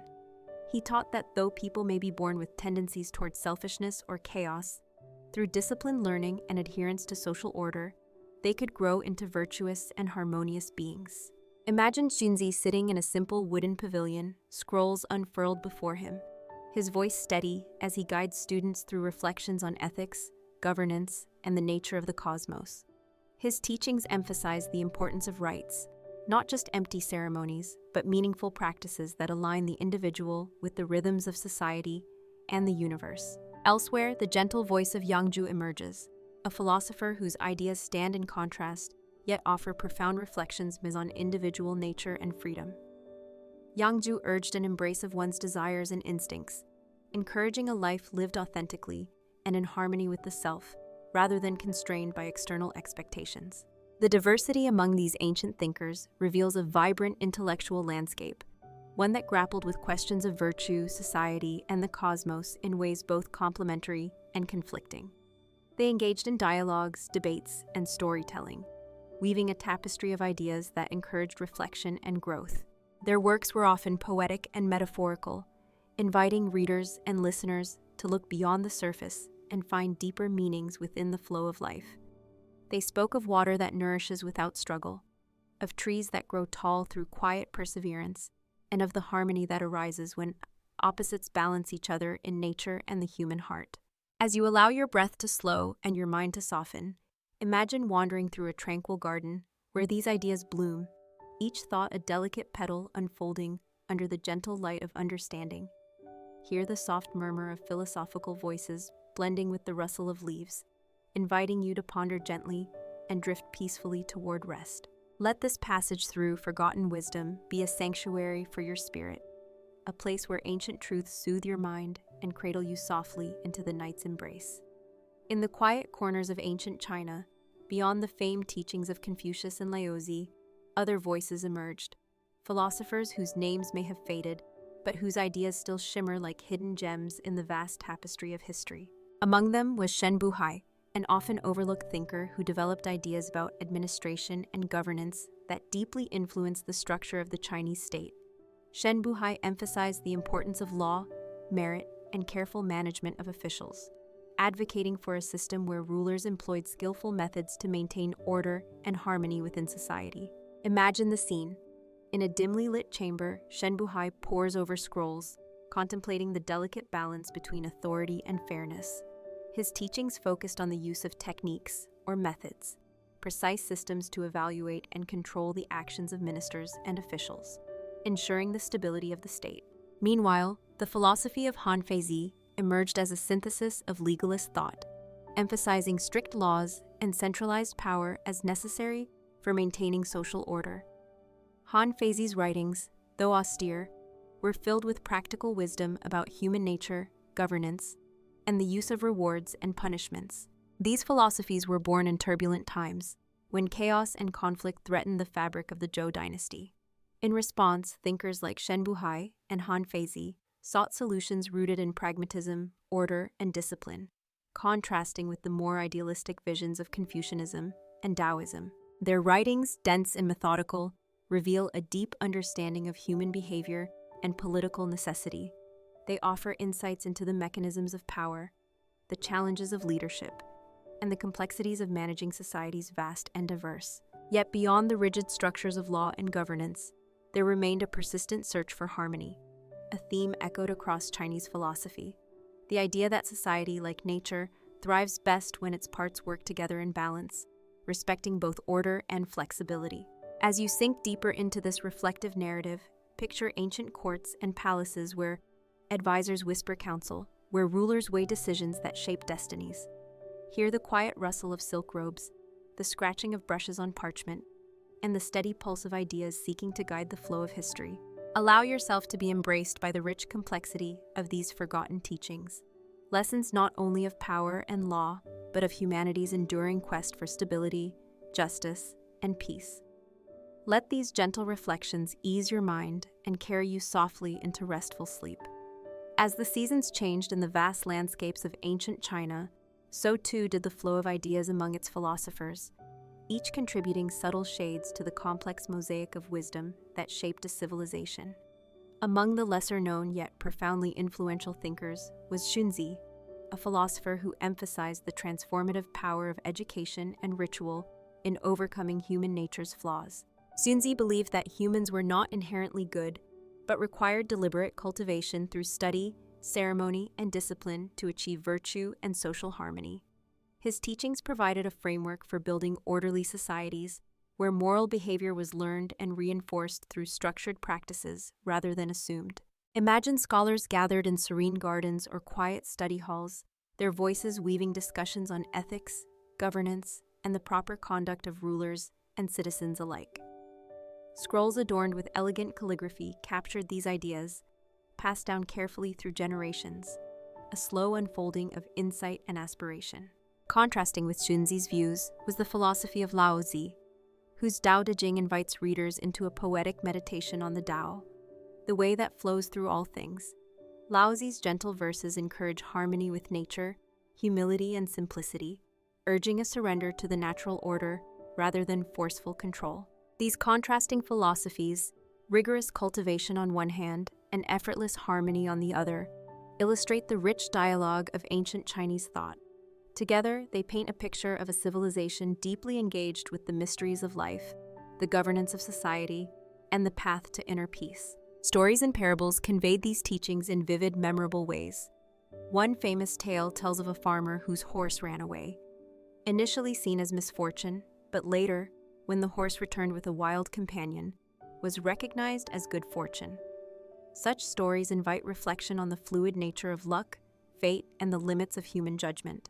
As you let your mind wander through these ancient landscapes, hear the soft rustling of bamboo leaves, the distant sound of flowing water, and the steady rhythm of footsteps on stone pathways.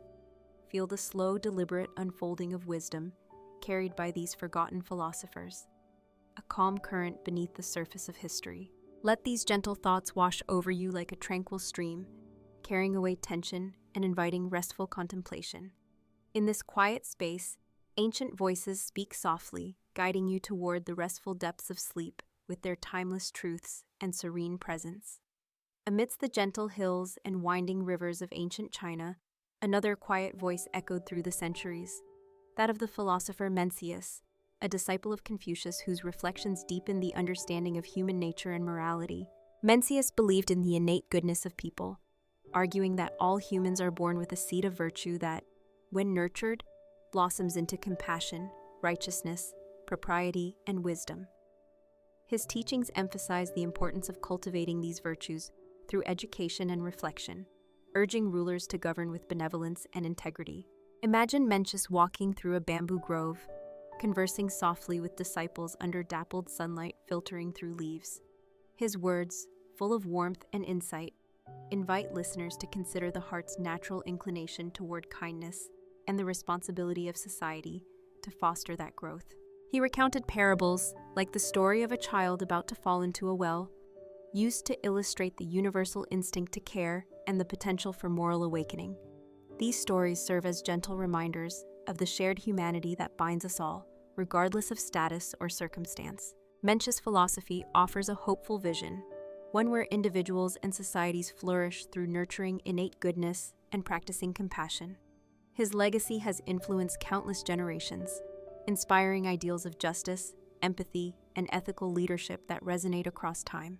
In contrast, the philosopher Wang Yangming later challenged rigid interpretations, emphasizing the unity of knowledge and action. He taught that true understanding arises not just from study, but through living according to one's innate moral intuition, an idea that invites a more immediate, personal engagement with virtue. Together, these varied philosophies form a rich tapestry, threads of idealism, pragmatism, mysticism, and reason woven into the fabric of Chinese thought. They reveal a civilization deeply invested in exploring the human condition, seeking balance between self and society, nature, and culture. As you breathe deeply and settle further into the calm of this tale, imagine yourself among scholars in a quiet pavilion, the soft sound of brush on silk, the faint fragrance of incense curling through the air. Hear the gentle flow of conversation, questions posed, insights shared, wisdom passed gently from one generation to the next. Let this peaceful scene envelop you, a sanctuary of thought and reflection that cradles your mind and guides you toward restful sleep. In the stillness, ancient voices speak softly, carrying you on a slow, serene journey through forgotten wisdom and timeless truths. As the gentle rivers of ancient China flowed steadily through lush valleys, so too did the flow of wisdom from its forgotten philosophers, each adding a unique voice to the rich symphony of thought that shaped a civilization. Among these voices was Zhuangzi, a thinker whose poetic insights invite us into a world where boundaries blur and the dance of existence unfolds with effortless grace. Zhuangzi's philosophy is woven with stories, parables, and fables that challenge our conventional understanding of reality, encouraging a playful, open-hearted embrace of life's mysteries. One famous tale tells of Zhuangzi dreaming he was a butterfly, fluttering freely without concern for his human self. Upon waking, he pondered deeply, Was he a man dreaming of being a butterfly, or a butterfly dreaming he was a man? This story invites reflection on the nature of identity and the fluidity of existence, urging us to loosen our grip on rigid distinctions and find peace in the flow of change. Zhuangzi's teachings celebrate spontaneity, harmony with nature, and the freedom found in letting go of fixed notions and attachments. Imagine sitting by a tranquil pond beneath a canopy of willows, the soft ripple of water mirroring the gentle flow of these ancient ideas. Hear the whisper of wind through bamboo, the quiet laughter of the philosopher as he invites you to see the world anew, light, unpredictable, and infinitely wondrous. Beyond Zhuangzi, other forgotten sages contributed to the vast landscape of Chinese philosophy. Their writings explore themes of balance, humility, and the interdependence of all things, reminding us that harmony arises not from control, but from understanding and acceptance. These teachings often employ rich symbolism, the interplay of yin and yang, the cycles of nature, the metaphors of water and wood, to convey profound truths accessible through contemplation and experience. They offer a gentle invitation to attune ourselves to the rhythms of the universe and find solace in the natural order. As you breathe slowly and sink deeper into rest, allow these stories and reflections to wash over you like a soothing stream. Let the ancient wisdom cradle your mind, easing worries and inviting a calm surrender to the night's embrace. In this serene space, the voices of forgotten philosophers speak softly, their timeless insights guiding you toward peaceful sleep and gentle dreams. Embrace the quiet flow of thought and spirit, carried gently on the breeze of history and the stillness of the present moment. The tapestry of ancient Chinese philosophy is vast and intricate, woven with threads of diverse thought and deep reflection. Among the many forgotten voices is that of Huainanzi, a remarkable collection of writings attributed to scholars around the court of Liu An, the Prince of Huainan during the Han Dynasty. This work offers a profound blend of Taoist, Confucian, and legalist ideas, weaving them into a harmonious whole that explores the nature of the cosmos, governance, and human life. Imagine a quiet study illuminated by soft candlelight, where learned men pore over scrolls filled with poetic verses and philosophical musings.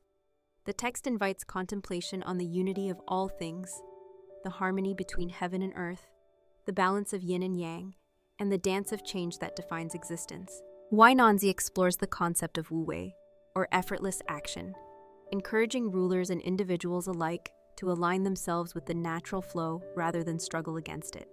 It teaches that wisdom comes not from force, but from understanding and yielding, echoing the subtle currents that guide rivers and the wind. Within these writings, rich allegories paint scenes of animals, landscapes, and celestial phenomena, each a metaphor for aspects of human nature and society. Such stories invite readers to look beyond the obvious, to find depth and meaning in the ordinary, and to embrace the mystery that permeates life. The scholars who contributed to Huainanzi were thinkers attuned to the delicate balance between chaos and order, freedom and responsibility. They reflected deeply on the roles of rulers, ministers, and common people in creating a just and harmonious society. As you settle into the calm rhythm of this narrative, picture the gentle rustling of silk robes, the flicker of candle flames casting dancing shadows on scrolls, and the soft murmur of philosophical discourse. Feel the weight of ancient wisdom grounding you, inviting a serene surrender to thought and rest. These forgotten philosophers offer more than knowledge. They offer sanctuary. Their words are a quiet harbor in the vast sea of existence, guiding us gently toward peace, understanding, and ultimately, the quietude of sleep. Let the gentle flow of their teachings wash over your mind, easing the currents of busy thoughts and carrying you softly into the restful embrace of night.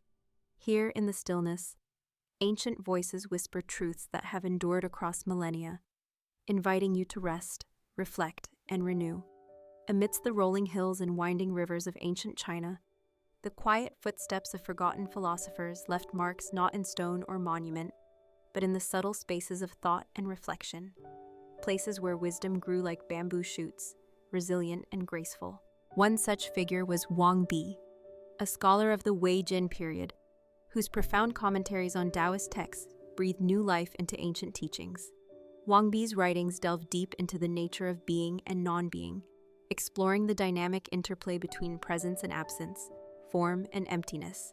Imagine a scholar seated in a quiet study, the flicker of a lantern casting soft shadows on delicate silk scrolls as he contemplates the paradoxes of existence. His thoughts dance between light and dark, weaving a tapestry of insight that challenges ordinary perception and invites a profound embrace of mystery. Wang Bi emphasized that true understanding transcends rigid categories and fixed concepts, encouraging a flexible mind open to the ebb and flow of reality. His philosophy is like water, adaptable, nourishing, and powerful, shaping landscapes without resistance. Beyond Wang Bi, the landscape of Chinese philosophy includes countless other thinkers whose ideas ripple through time like the gentle waves on a tranquil lake. These sages explored ethics, governance, nature, and the human spirit, each adding a unique thread to the rich fabric of thought. Their writings often blend poetry with philosophy, metaphor with insight, creating works that soothe the mind while inspiring deeper contemplation. They invite readers not just to learn, but to experience wisdom as a living, breathing presence within.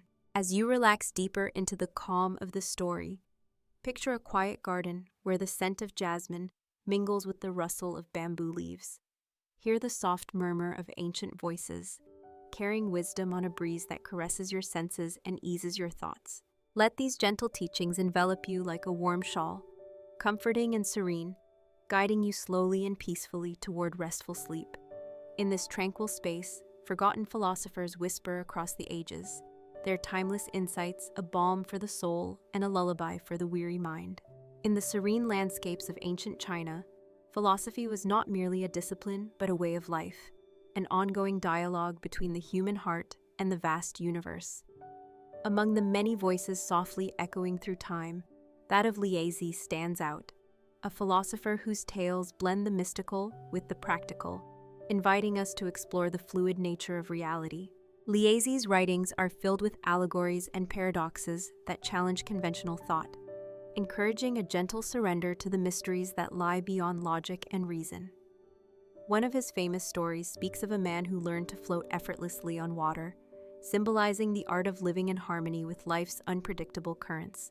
Imagine sitting by a quiet stream, watching leaves drift slowly on the surface, each one a metaphor for change, acceptance, and grace. Liezi's teachings invite us to let go of resistance, to embrace simplicity, and to find freedom in the natural flow of existence. His philosophy complements and contrasts with other ancient Chinese thinkers, weaving a rich tapestry of ideas that explore the balance between action and non-action, form and emptiness, self and world. These ideas were not confined to texts, but lived in daily practice, through rituals, meditation, poetry, and the mindful observation of nature's rhythms. They offer a sanctuary from the noise of the world, a place to rest the mind and open the heart. As you breathe slowly and sink deeper into the calm of this narrative, imagine the gentle sound of water over stones, the whisper of bamboo in the breeze, and the soft glow of twilight settling over a peaceful garden. Feel the soothing presence of ancient wisdom wrapping around you like a comforting shawl, inviting you to release tension and drift gently toward restful sleep.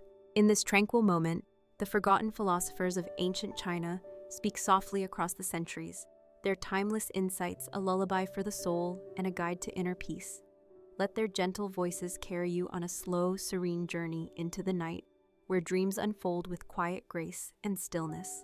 As twilight deepens over the ancient landscapes of China, the whispered wisdom of forgotten philosophers gently fades into the quiet of night, leaving behind a serene legacy of thought and reflection. Their teachings, woven through centuries of contemplation, remind us of the timeless human quest for understanding, balance, and peace. Imagine a scholar's study bathed in the soft glow of lantern light, scrolls unfurled and ink flowing like gentle streams across parchment. Within these quiet walls, ideas that once shaped dynasties now offer solace to the wandering mind, a tranquil refuge from the bustle of daily life. These philosophers, though long past, continue to speak through their writings, inviting us to embrace impermanence, to seek harmony with the natural world, and to cultivate compassion and virtue within ourselves. Their reflections on the nature of reality, the flow of the Tao, and the cultivation of the self offer paths toward inner calm and resilience.